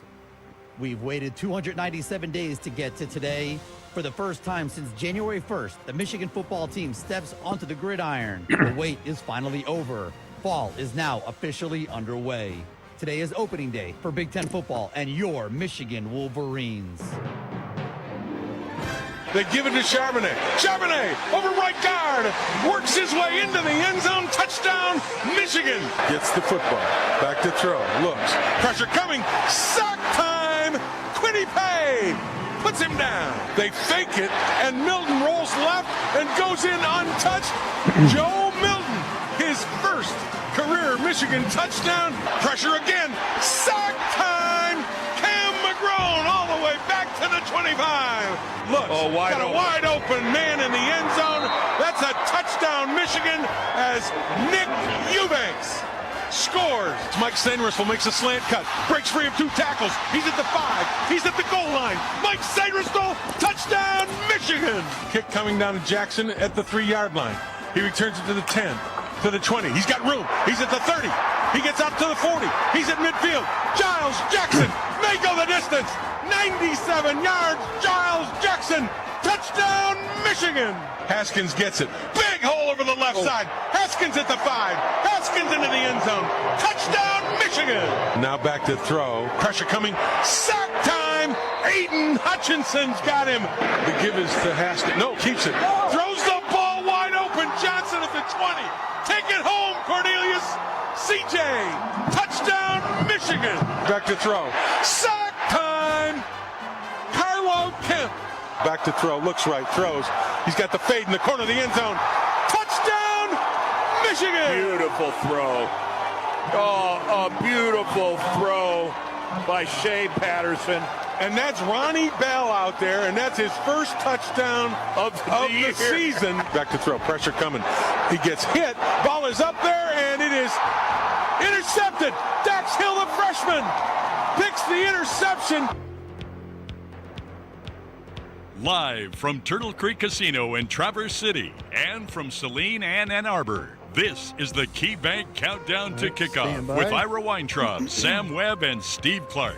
Today, the Michigan Wolverines open Big Ten play with a trip to the Twin Cities. It's the battle for the Little Brown Jug. Michigan versus Minnesota. Kickoff at 7:30. But first, get ready for the game with the KeyBank Countdown to Kickoff. Powered by Bud Light, driven by Brighton Ford, and supported by Wolverine Rental and Supply. On the official voice of Michigan Sports. Sports Talk 1050 WTKA. The Ticket. And on Ticket TV. Now, here's your host for Live the on radio KeyBank Countdown to Kickoff, Ira Weintraub. 3, 2.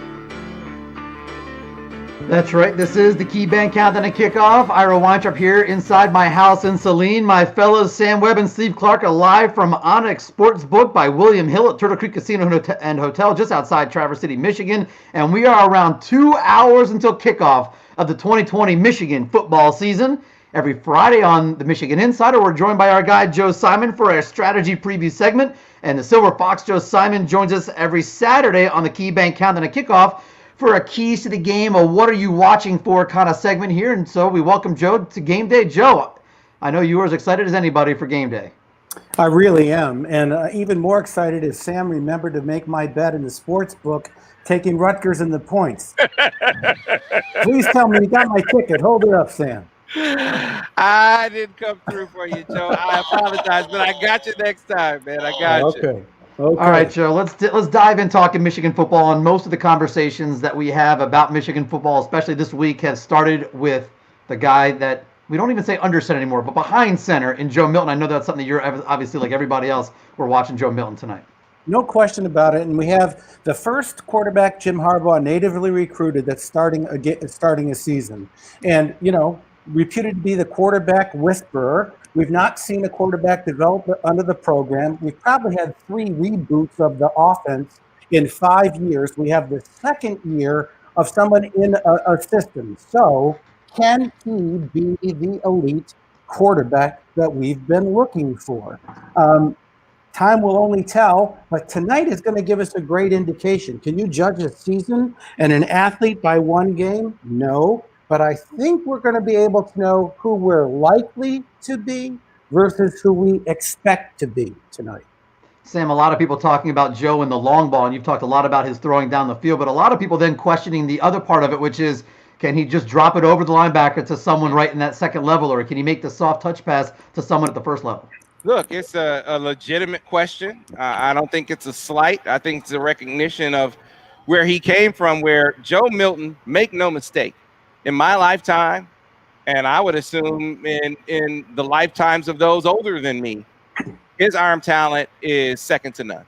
I mean, he's just blessed with a skill, an athletic trait that few human beings have, that he can wing the hell out of the football. But you guys been watching football long enough to know that doesn't necessarily equate to success. And watching him work out the first time, Joe, I mean, you talk all the time about mechanics and technique and release and where arm angle and all that stuff. All that stuff needed to be refined for Joe. He didn't have the quarterback tutelage and training that a lot of these other guys that he was ranked alongside had, and that took some time. That was a process, teaching him an off-speed pitch, that everything is in 100 miles an hour, and everything that they say, guys, suggests that he is doing those. He's mechanically much more consistent and better, touch-wise much more consistent and better. Jim Harbaugh just mentioned it the other day, looking really, really good in practice. The question is, how soon will it translate to games?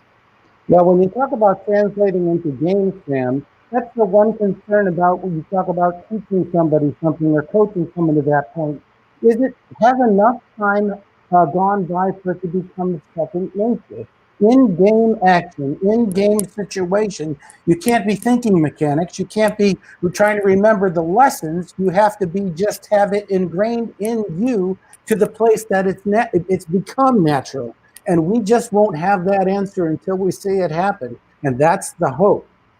Joe, another thing that, of course, a lot of people are watching, 2 very unique guys that are at the helm of both of these programs, Jim Harbaugh versus PJ Fleck in this unique matchup tonight of head coaches. A lot of things are unfair to use as measurables in a season like this, but I think this is fair. And Sam, you often say that I take the voice of the fan, so here it goes. I'll be the lawyer for the fan. I think this is fair to compare Fleck and his tenure and Harbaugh and his tenure. If Fleck continues to build that program with a good quarterback and receivers and competing, he always talks about being elite. If he brings that program to that level in 3 or 4 seasons, is it fair to compare to where we expect that we want to be? I think that is a fair comparison. And I like our opportunity here. It's one game, not a whole season, etc. But can we be on the road, on a national stage, in year 2 of an offense with a quarterback who's been in the program and look and play elite? If the answer is yes, good things are in store. If the answer is no, serious questions have to be asked. Yeah, PJ Fleck is a heck of a coach. I think that his eccentricities, his idiosyncrasies, and as you say the same thing about Jim Harbaugh, I think they draw a lot of attention and often criticism. I just think it's passion and it's their way. But you do what he did at Western, you win at Minnesota in ways in which I haven't seen Minnesota win. And the fashion in which they did it says something to me. And Joe, you were a prep coach. When you win the number of close games that they won last year, Steve Clarke, it's hard not to look at coaching as a major component in that, to be able to have your guys dialed in in a number of situations like that suggests that, the attention to detail, the ability to weather adversity, that's something that's been nurtured in that program to the point that when they face that situation in games, on a number of occasions, they were able to respond. To me, a big thing is about confidence, and close wins for Minnesota, the way they did it, built confidence, and they believed in themselves, and then it translated into games when it did matter against quality opponents. Some will say Michigan hasn't been the same team since JT was short in 2016, and they've had some setbacks. I think Michigan has had due to a lack of confidence in big moments, and that's something that Michigan just going to have to overcome. I'll tell you this from Minnesota. Their recruiting's getting better. They got 4 4-star players on their roster right now. They just picked up their 7th 4-star rated kid yesterday or on Thursday evening with the recruit for the 2021 recruiting class. So one thing that PJ and his fans have got is that they know the talent is coming. We'll see if the coaching can keep up with it.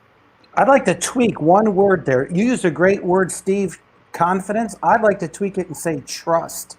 Sam, I really think that you talk from a coaching perspective, that's what breeds through a locker room in situations like that. You start to trust that what we're being taught, what we're asked to be bought in is real, it's working, it's successful. We just keep, I hate to say it, have to row the boat, I guess. But the real word is trust. And I actually think that's a terribly important thing for Michigan as well. I really feel that way too. I mean, we are in year 6, but it feels funny to be. Does it really feel like year 6 of Jim Harbaugh? To me, it feels like there's been a few reboots. Yeah, I guess it does for me. The only I think time where I question whether mentally there's an issue, a lack of confidence, is it bothering? It's really only Ohio State. I wonder, I've asked a lot of guys that does it become some sort of block, some sort of issue when they've had the kind of success that they've had for as long as they've had it, and especially when the last 2 games have been as lopsided as they were? Does that weigh on you during the course of the game? I don't know if that's true, but if we're thinking that the mental side of this, the adversity of it, if we're thinking that that's mounting as a factor for Michigan, I don't see it as a factor for them in general. I see it as a factor for them specifically with Ohio State. The local referendum and the national referendum is the same. It's really easy. How many times did you beat Ohio State? That's the course of the conversation. Ohio State is geared into Michigan. We're hoping at some point another 2001 happens for the Michigan side, where Ohio State is expected to win and Michigan makes that win in Columbus or in Ann Arbor, regardless of where it is, to change it around just a little bit. This is not unique to Michigan. I mean, they asked the same questions of Auburn. They asked the same questions about Tennessee and Florida. They asked the same questions about Texas and Oklahoma. When these streaks start to happen, it's self-perpetuating. You're just waiting for Michigan to seize the day and seize the moment and turn things around. Nobody wants to beat Ohio State more than me, men. Nobody understands that more than me. I'll be the senior member of the group and have experienced it a little longer. But it's not just that. It's being elite. Are we who we are saying we are and who we want to be?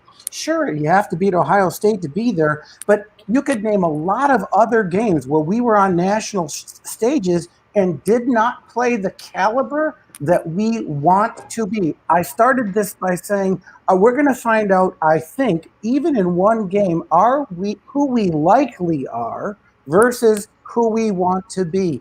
And that's beyond Ohio State. That's when we play Wisconsin, and it's when we play Penn State, and it's when we play big road games. Can we play like that? Can we play like the standard that we all want to be again? And I actually believe, I know Michigan State lost to Rutgers. This week and next week are really going to be crucial to answering that question. We have a shortened season. It may get shorter. We're not going to know who's on our roster week to week, but we like to think we're getting this game in and next week's game in. And they're 2 crucially important questions, or answers to those questions for me. 2 crucially important games. Great stuff, Joe. Always fun to talk to you. Before we let you go, tell everybody about the law offices of Joseph A. Simon. You can find us at the MichiganDefenders.com. We're right across the street from Michigan Football Stadium. We're a full-service criminal defense firm, everything from drunk driving or traffic cases to homicide cases. We like to think we're your best option. Nobody thinks they ever need to know a criminal defense attorney, but that day does come, and we are always at the ready. And it's really great to be with all you guys. It's a strange way to be with all you guys, but what a nice thing to be back with you in a football season. Thank you, Joe. Great time as always with you. Appreciate it. That's Joe Simon. It is now time for This Week in Michigan Football History with our friend Greg Dooley.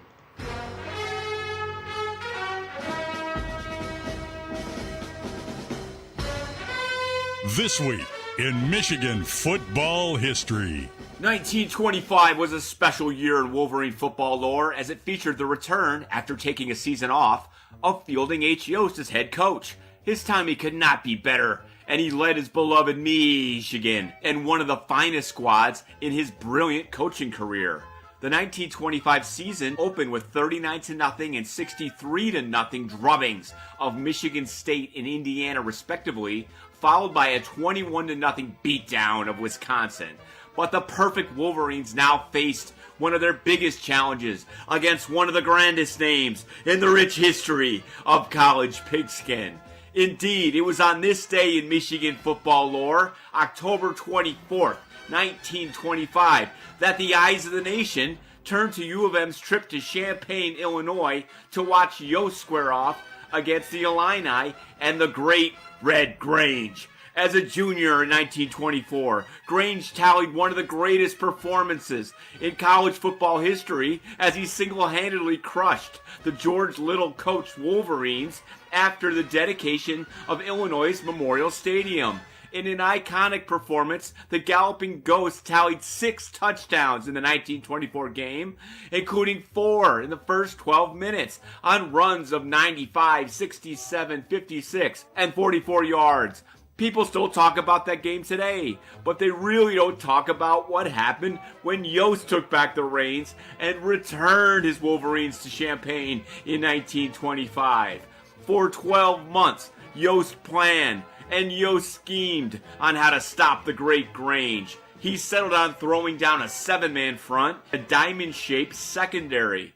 It worked. 25 times the Galloping Ghost carried the ball, and 25 times he was sent to the turf with bone-crushing hits. Not only did he not find the end zone, he barely got past the line of scrimmage. The only score of the game came just before the half ended when Benny Friedman converted a 25-yard field goal. Michigan prevailed 3-0, and the Ghost legend was taken down a peg.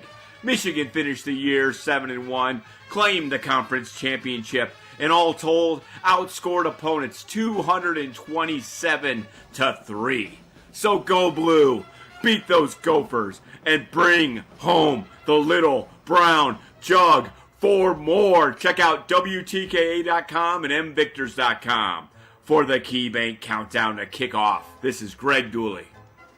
Listen after the game for the Retirement Income Solutions Locker Room Wrap-Up Show for the Gem of the Game, brought to you by Lewis Jewelers on Sports Talk 1050 WTK The Ticket and on Ticket TV. Up next, What the Coach Said. You'll hear from Jim Harbaugh next. Stay with us. This is the KeyBank Countdown to Kickoff, live from Saline and Onyx Sportsbook by William Hill at Turtle Creek Casino and Hotel, just outside Traverse City, Michigan, on Sports Talk 1050 WTK The Ticket and on Ticket TV.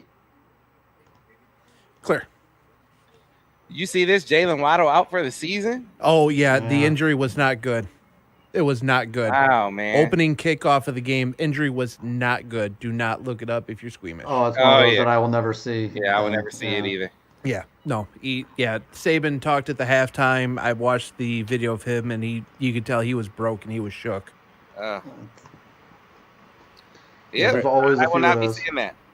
All right, so Ms., obviously you'll leave the screen the way you have it. Yeah. I'll call for each of those, and then, guys, just a couple of minutes on each of the quotes. That's what we'll do here. All right, I'm going to go run use facilities. I'll be right back. We definitely want to be able to, because we skipped over some things, we want to make sure we got time for these matchups and O versus D. Well, no, I know it's in the second. I know it's in that the next last half segment, hour. in the next, not in the current one, but the. No, I know it's in the third last segment. half hour. I just Yeah. don't want to be any further behind. Oh no, we'll be. We've got room to make it up.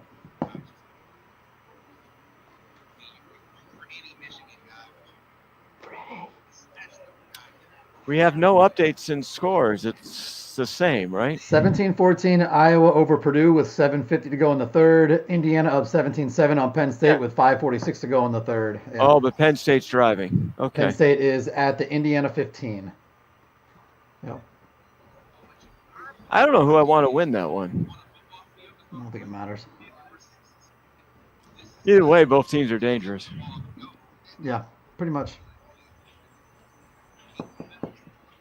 Now we're on video. Should we be getting you like a headdress, and you could do like a Wolverine head or a Gopher head? Are you gonna turn me into Corso? No, no way. You actually make much more sense than Corso. Oh, thank you. Gosh, he's got people at his house like mascots now, showing up at his house. He was great. That's like my parents' place. What he's got. He's got that screened-in porch over his pool. And Steve, just so you know, the end of the show is not at 6:26; it's at 6:30. We have it is at 6:30. Okay. Yeah, we have that 4 minutes at the end. All right. That's where that's part of where it builds in.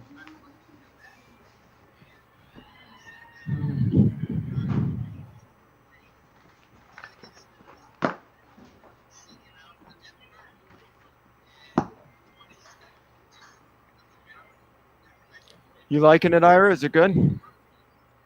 Yeah, you guys today? Great. Yeah, looks like you guys are a nice little spot up there.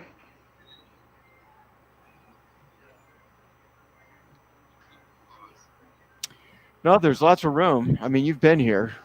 I haven't been to the casino. You have not been to the casino? I've been to Grand Traverse. I love going to Grand Traverse. I haven't been to the casino. So the entrance to the Onyx is about maybe 30 feet in front of me and Sam. And there's nobody in front of us. And we have all this open room behind us, which is just a display. All right, got you, Miz, back in 30. Blasty, So it it'd be feels cool to safe. have a winged stormtrooper helmet in here, but I do not have any Star Wars Michigan things in my. Actually, that's not true. I have a Yoda Michigan thing up on a picture over there. If that's what you're asking. No. So I don't know. It's hard to tell. Just you posted.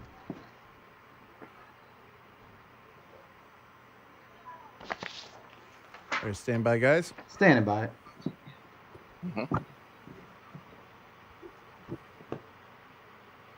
Back on radio in 5, 4, 3, 2.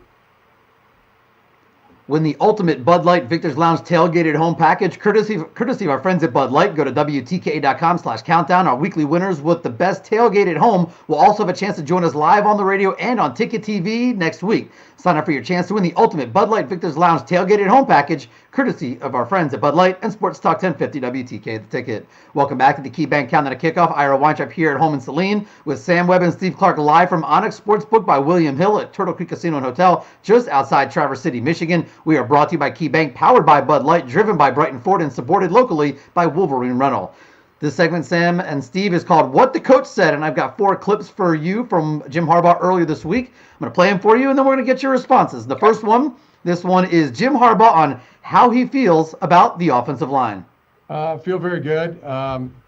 Big, a lot of length, and really good athleticism. The 2 tackles are both experienced guys, Ryan Hayes and Jalen Mayfield. Carson Barnhart also, consider him, a starter as well. And inside, Chuck Billiaga has really made a lot of strides. He's playing extremely well. He'll be in there for us at guard, along with Andrew Stuber, who had an ACL last year in camp, but did a great job rehabbing. He's back healthy and been very good and consistent. And Andrew Vistardis is the starting center. So we're excited with our offensive line. Them gelling, coming together, has been a good process, and excited to see them let it rip too. Excited to watch all our guys compete. I mean, that's probably the bottom line. I'm very excited to watch all of our guys compete in the game. Sam, your thoughts on what Jim Harbaugh just said about the offensive line? Yeah, I forgot to mention Andrew Stuber earlier, and I apologize for that. Back 100%. Everyone was really, really pleased with him showing no ill effects from the knee injury that knocked him out last year. They've run the football well in camp, Steve.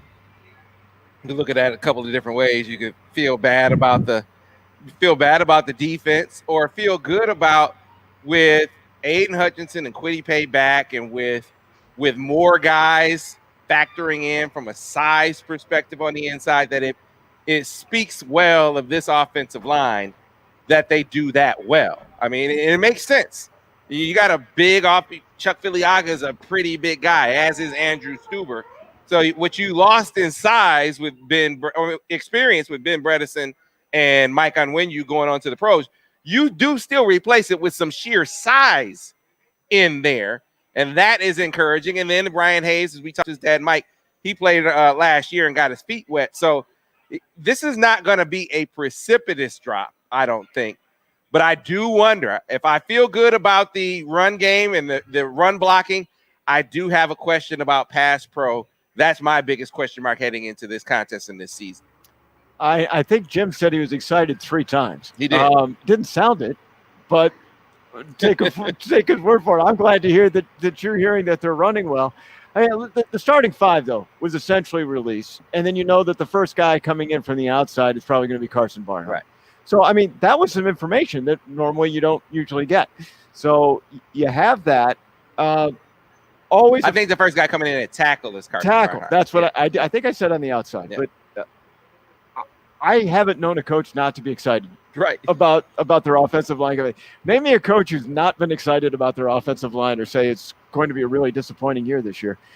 Right. Well, what I can give you, though, is that is not inconsistent with what they're saying behind the scenes. Oh, I know. So I can give you that. I know. And if it was, I would I don't know. For years, I've tried to ask behind the scenes. Now, tell me the truth. Well, how do you really feel about the offensive line? I told you. My question, and I think theirs, is if we got to drop back, and it's an obvious passing situation, will our protection hold up? I think, this is my opinion, this is not repeating anything they said, but I think that's a question for them. I mean, there are things you can do to be successful, even if you can't. I mean, you could go quick game, right? Running the football. You can, try obviously to stay out of those situations. But I mean, for this to be a shot team, we want it to be a shot team, right? We gotta have to see how that protection holds up. If this is a team that's going to challenge in the division, this offensive line is going to have to play better than expectations from out over the summer. Ira, next question. All right, guys. Here is Jim Harbaugh on the team's expectations this season. That's a great question. It's, I feel like I said before, I really like the talent level on the team. I love the competitive nature of the team, and that is a team. As I said, nothing more important than oneness, and I really feel like this team is at a championship level in terms of that. The thing we're drilling down the most, right now is assignments and chasing perfection in that regard. And that's what I want to see, a team that goes out there on Saturday night and is flying around, running to the ball, playing smart, and having at it. Because as I said before, I mean, especially in a first game where some guys haven't played, they're talented, they're really competitive, and so you put those talented, competitive guys out there and see what happens. Speaking of talented and competitive guys, here is Jim Harbaugh on quarterback Joe Milton. He's shown a lot of great things. I mean, Joe's been running with the ones, and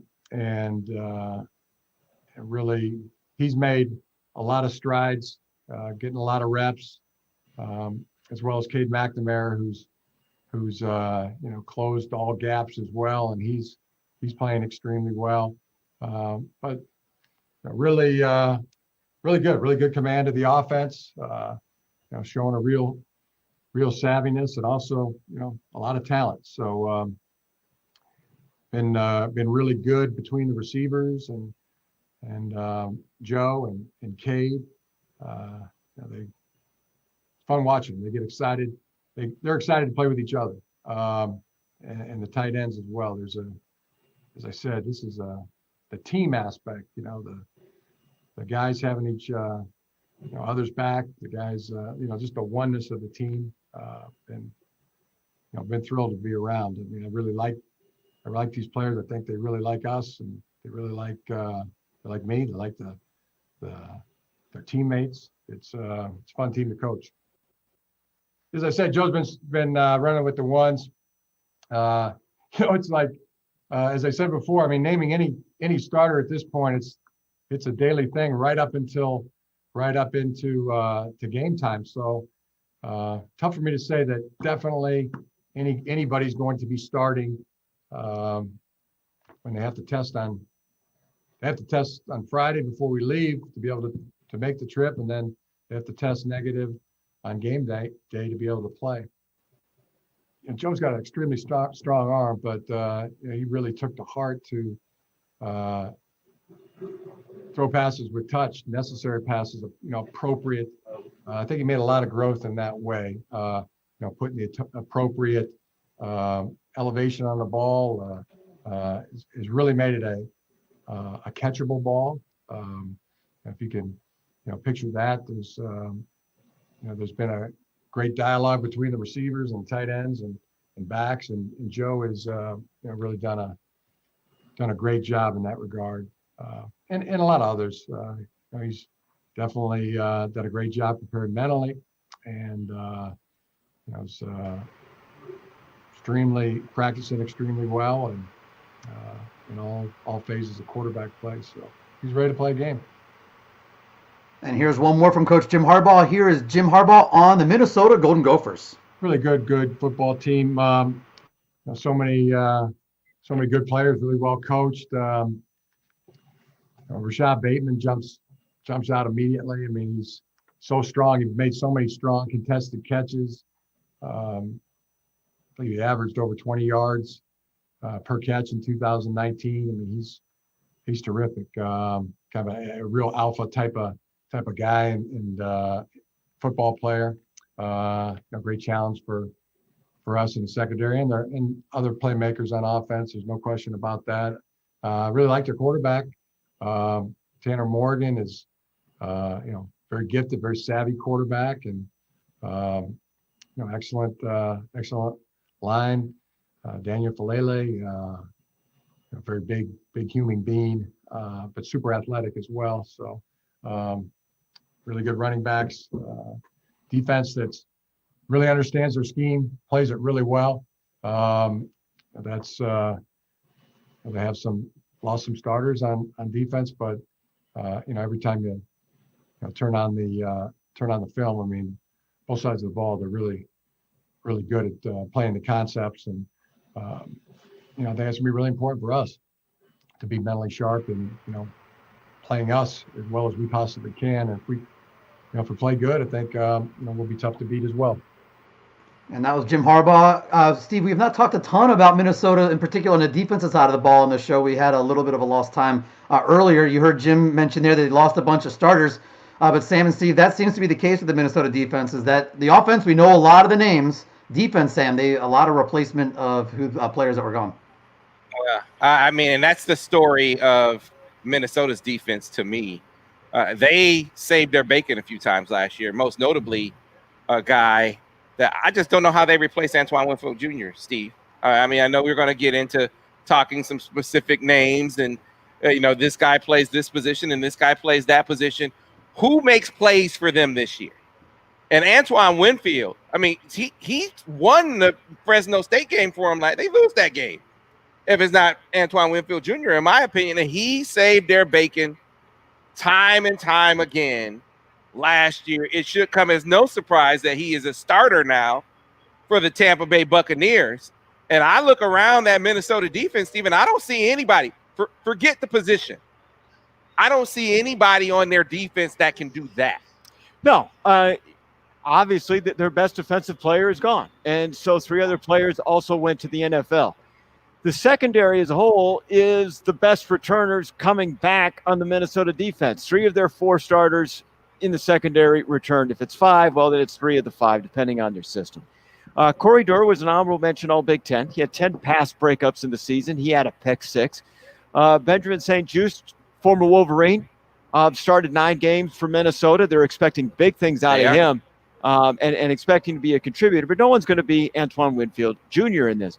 The reason why Michigan, I think, is going to be able to score points is the front seven. You've got one guy, a run stuffer in the middle, Micah Drew Treadway, who's in his 6th year. He's going to be anchoring that line in the middle. Be tough to run in the interior. That might be an interesting matchup between him and Vestardis up in the center of the field where everything begins. Over at linebacker, they got one guy coming back, and he was very inconsistent. And they're just expecting him to be a stud. Now, I don't know where you go from being inconsistent to being a stud, but that's sort of what they're expecting. And the person I'm talking about is Mariano Story-Marin. And word is from your guy, Ryan Burns, a 24/7's equivalent over in Minnesota, that Braylon Oliver, who had 3 sacks last season as a reserve player, won't be available for this game either. So you have a lot of inexperience, a lot of non-productivity from the front seven, which is why I think Michigan's offense should be able to dictate things against Minnesota's defense. And the challenge is, of course, Michigan's defense has got to come and rise against the Minnesota offense. Jim Harbaugh talked about Tanner Morgan, Rashad Bateman, and I'm going to throw Mo Ibrahim. That's how you pronounce his name. Some people think it's not Ibrahim. Okay. It's Ibrahim. Those are 3 very good, gifted skill players. Stop those 3, Michigan's in a good position to win this game and take the jug back home. Yeah, and again, to me, it really boils down to pressure. Can you disrupt? Look, if Tanner, I don't think Michigan matches up with Rashad Bateman with anyone other than Dax Hill consistently. Now, fortunately for them, and we'll see if they choose to do this in the game, they play Rashad Bateman, and at least in the past, they ran him out of the slot a good deal. And I can see the desire to do that, harder to take him out. Let me just interrupt you for a quick second. The way they play Bateman, he'll play sideline, he'll play at the line of scrimmage, he'll get a shovel. Yeah, they do everything. Bubble screen. Yeah. They're going to put him everywhere on the field to create some sort of mismatch with some inexperienced Michigan defender. I know that's what PJ Fleck is going to do. Yeah, and so can you disrupt that? And I really feel like this is what swings the game for me.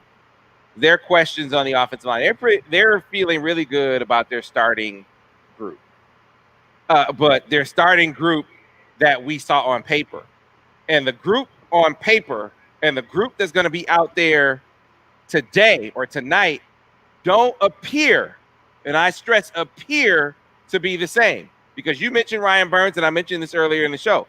I mean, he's been emphatic about Curtis Dunlap not being in this game. I mean, that's no small thing. You got to look, for what we do, you say something. It's not, you don't say it and be like, oh, I was just trying to fake out the opposing team or the opposing news media. That's your name attached to it. So he's like, I'm hearing Curtis Dunlap is not going to play. And now the Falalele deal, I picked up on PJ Fleck. A direct question. Hey, are there going to be, we're hearing things about Falalele possibly not playing, and are there any other guys that are going to possibly be out?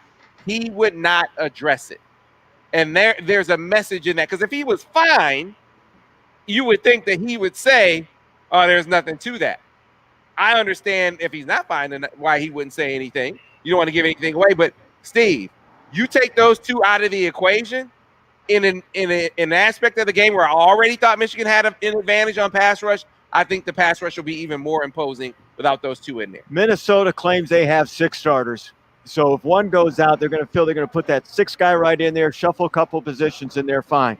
The other thing that is interesting, and whether it's blowing smoke all our you-know-wheres about PJ Fleck, because he's known to do it, is talking about the defense, saying there's good chemistry on this defense, and then somebody's not available, and then somebody else is not available, and it disrupts the chemistry. And it seemed very concerning, if you're going to read in between the tea leaves, that while they're trying to put people in that defense, people are going out for one reason or another, and they don't know what they have on D. I expect a high-scoring game in this one. Coming up next, more of the KeyBank Countdown to Kickoff live from my house in Saline and where the fellas are. Onyx Sportsbook by William Hill at Turtle Creek Casino and Hotel, just outside Traverse City, Michigan, on Sports Talk 1050 WTK The Ticket and on Ticket TV. You're clear. Yeah. Hey, Rob, thanks a lot. Robert Huda. Is it Huda? I like the Facebook format too. And I know how to say Gaylord now. I was saying Gaylord, like Gaylord Fokker. It'll be a real quick hitter segment. I was thinking the same thing. I was saying Steve, Gaylord Fokker. Sam and Steve, just real quick. The next segment, quick hitters. Okay. On the for the first 5, and then we'll do the matchups. Quick hitters. Yeah, I learned from a Gaylord native that it's not Gaylord, Michigan. It's Gaylord. So I got you. I'll never make that mistake again. Yeah, man. You were made for TV. Switching my pick in this game. You're switching your pick. I'm switching my pick in this game, the Michigan-Minnesota game. Minnesota game. Really? Yes, I am. I never would have thought that you would even consider it to begin with. Oh yeah, I did. I did on the strength of two things, two concerns: their ability to cover Rashad Bateman. Yeah.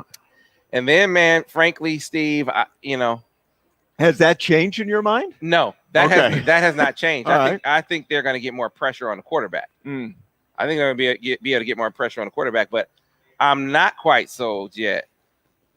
If you poll people on the inside about, between the offense and the defense, who won fall? The offense won fall. The offense won fall because they were able to run the football.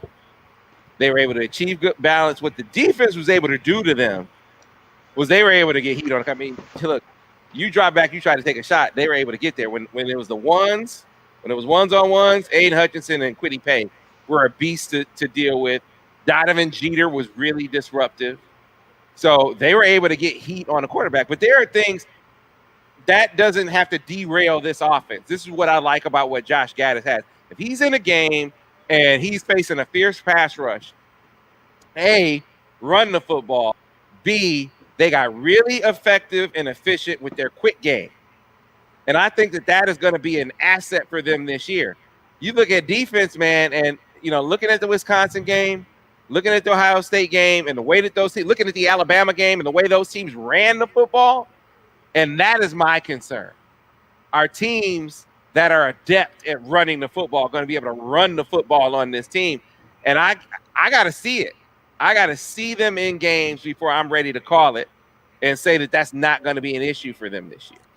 So, this is all off the air, but for the 1 minute, hundreds of some people watching us on Facebook, this is the added layer. Minnesota's running games got Ibrahim and talented people who have never played behind him. Right. And if you take Falalele and Dunlap out, now that them running the football doesn't look as imposing anymore. So Minnesota, I think their key is they want and then a W is coming, Jeff. I've been upstaged. I think one of their keys is to go out early to prevent Michigan from trying to get up ahead early. About 30 seconds. Got that, Freddie? 30 seconds. Quiet. So that Michigan is taken out of a two-dimensional element. Mm-hmm.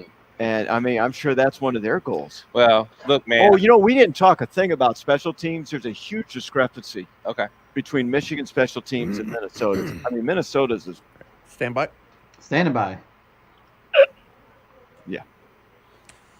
Here we go back in 5, 4, 3, 2. We are getting closer and closer and closer to the start of the 2020 Michigan football season. Kickoff a little bit after 7:30 from the Twin Cities. So I've got my guys, Sam Webb and Steve Clarke. They are up at the Onyx Sportsbook by William Hill at Turtle Creek Casino and Hotel. And guys, I've got some quick hitters for you. So we're going to start with you, Sam Webb. Who will be the offensive MVP? The offensive MVP will be Joe Milton. Steve Clarke, agree or disagree? I disagree. I'm going with Zach Charbonnet, the lead runner for Michigan in a power game. All right, Steve Clarke, who will be the defensive MVP? I'm going to go with Kwity Paye. Sam Webb, do you agree or disagree? Disagree. Aiden Hutchinson will be the defensive MVP and the team MVP this year. All right, Sam. How about a surprising contributor from an upperclassman, a guy that we haven't seen give a whole lot of get a lot of on-field contributions? Who will that be? This is easy for me. Donovan Jeter. Based on everything that I've heard, he's the guy. If he's not, it's gonna be some problems if he's not. So Donovan Jeter. This one was easy for me, and I disagree. It's Andrew Vastardis, the new center, the fifth-year guy coming out of nowhere to anchor that offensive line. All right, Steve Clarke, how about a surprising contributor as a freshman? I don't know if you can say that Roman Wilson or Blake Corum will be surprises as contributors as freshmen, but who do you think will be a surprise contributor as a freshman? This is where I'm completely undermanned against Sam, but I'm going to go with A.J. Henning, the wide receiver. Surprising contributor as a freshman. That's a tough one. I'm going to go, Ira. I wanted to take Roman out of your wheelhouse. Yeah, you're taking Roman out of the wheelhouse. I'll go with Makari Page. I think that you'll see him get in the mix back there in the secondary, or at least on special teams in some variety.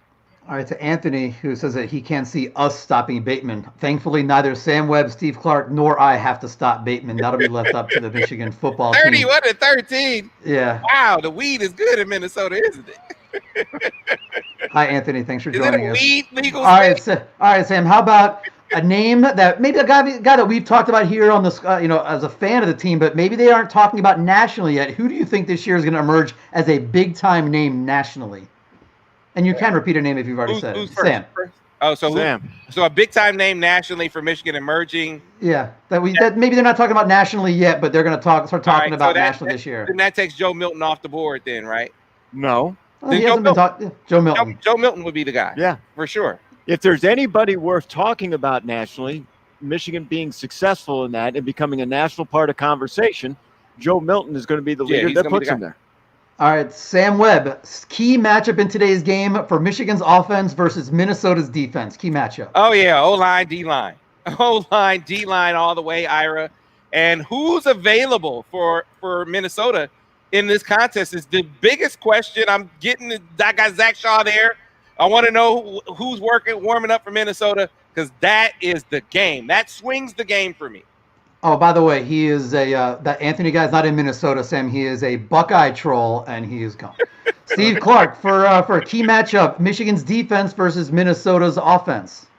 What makes me the most nervous is who's covering Rashad Bateman in general, and who's going to stop him. Minnesota is going to put him everywhere on the field. They're going to have him run up and down the sideline, so it's going to be deep coverage corners.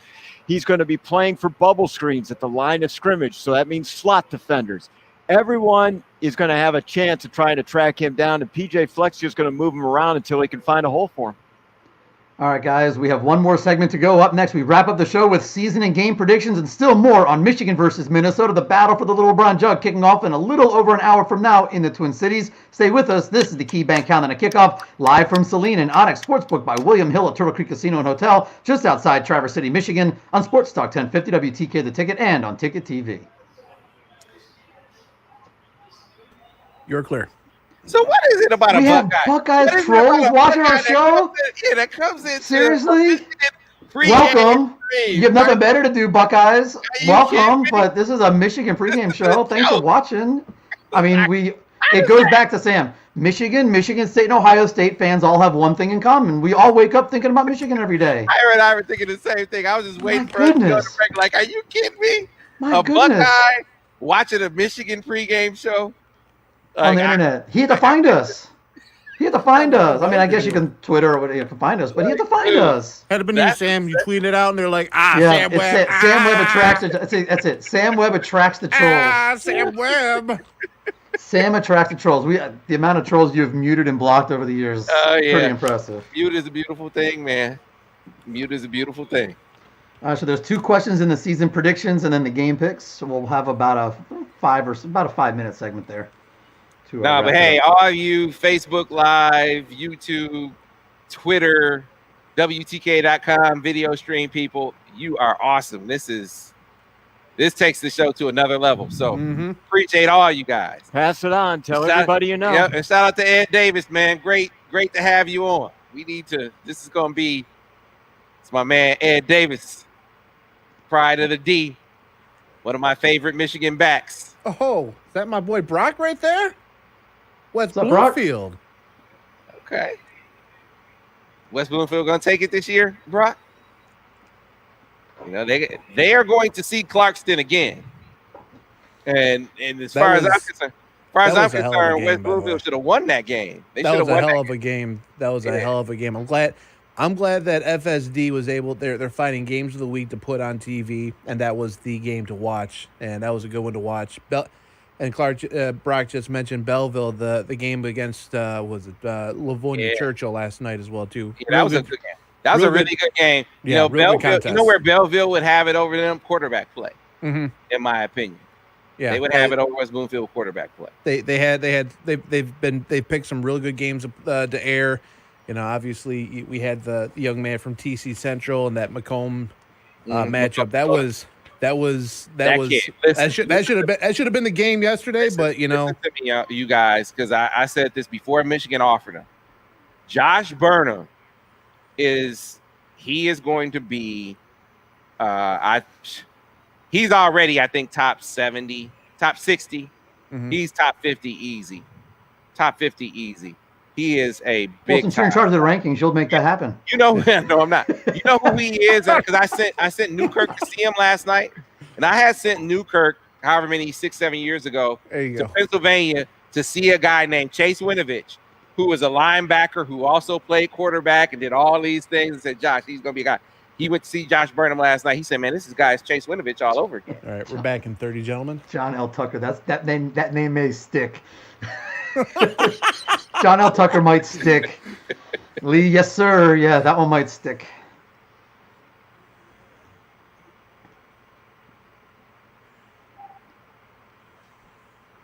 So keep your eyes on the clock, guys. We're taking it Jeremiah Warren to 59. I know him. All right, gentlemen, stand by. Back live in 10 on the radio.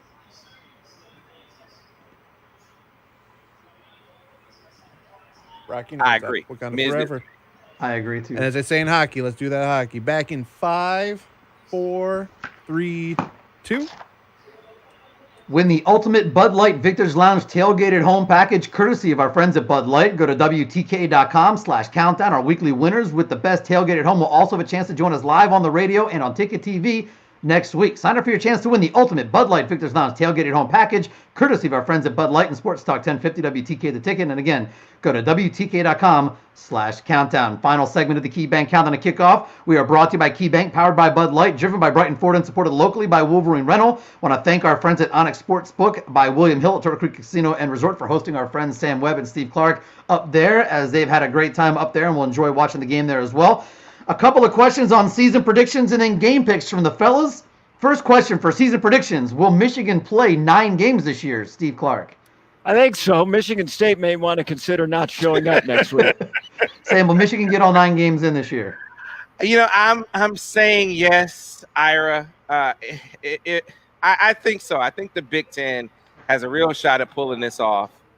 And so because their protocols are so strict, I think they're going to have it. I think they're going to make it to 9 games, yes. All right, here's the season predictions. We're not picking it on 9 games because we only know 8 of the opponents. I don't know how you can actually pick the 9th game until the 9th game is set up. So picking an 8-game schedule, guys, now through December 19th, 8-game schedule, Michigan's record, Steve Clarke. Wolverines have a very tough schedule, the second toughest schedule in the Big Ten. I see 5 games that are very questionable. I think Michigan wins a few of those even. I'm going to say 5-3. All right, so I'm changing my my preseason prognostication today, and I see Michigan as a 6-2 football team now. I had them losing to Minnesota initially. That has changed. Sorry to give it away, but I at least have the score to leave some intrigue. But the games I have in question are no less questionable to me now. I had Michigan falling to Wisconsin and to Ohio State, and Wisconsin. Wow, I know it was just against Illinois, Steve Clarke, but wow, wow, did they look good? Did Graham Mertz look good in his first game as the starter? All right, so Sam, we've got your record, and we know you're going to go with Michigan, that you've adjusted your pick this week based on news coming out of the Twin Cities. What is your score, and what do you think is going to happen out there, how it's going to play out? Yeah, I think it's going to be a high-scoring affair. I think that, offenses are ahead of defenses nationally anyway. I think that you look inside Michigan, the offense was ahead of the defense. You definitely, I'm not even knowing Minnesota inside information, you can bet their offense is ahead of their defense. I just think that the offenses have some really good matchups, and the matchup that I like best in this game is who has the greater ability to make a stop. I think it's going to be Michigan's defense that's going to be able to make a few more stops on the strength of that defensive line. And that matchup between their O-line, their depleted O-line, and Michigan's defensive line with Kwity Paye, who's going to have a big season, and Aiden Hutchinson, who's going to have an even better one, in my opinion, is going to lead Michigan to victory. I got them winning this game. I'm going to go 34-27. Steve Clarke. Sam is drinking the Kool-Aid once again, everybody. And I don't blame him, because I've had some Kool-Aid during COVID in the year 2020, and it tastes pretty good. Try the cherry, by the way. The line play. The line play. It is strength versus strength when it comes to Minnesota's offense versus Michigan's defense. I think Rashad Bateman is going to get his yards. They're going to be able to put points up on the board. Minnesota's defense, the front seven is inexperienced, and the players that they had coming back, they didn't think too highly to begin with. So I think Michigan is going to be able to, with a run-controlled offense, to take some of the pressure off Joe Milton, is going to benefit them, and they'll score. Something we haven't talked about, there's a huge discrepancy in special teams. Michigan is among the best in special teams. Minnesota is one of the worst, okay? No field goals over 40 yards. Last in the Big Ten last season in punting and punting return yardage. When it comes to flipping the field, Michigan wins. And Michigan wins this game in a squeaker 31-30, Ira.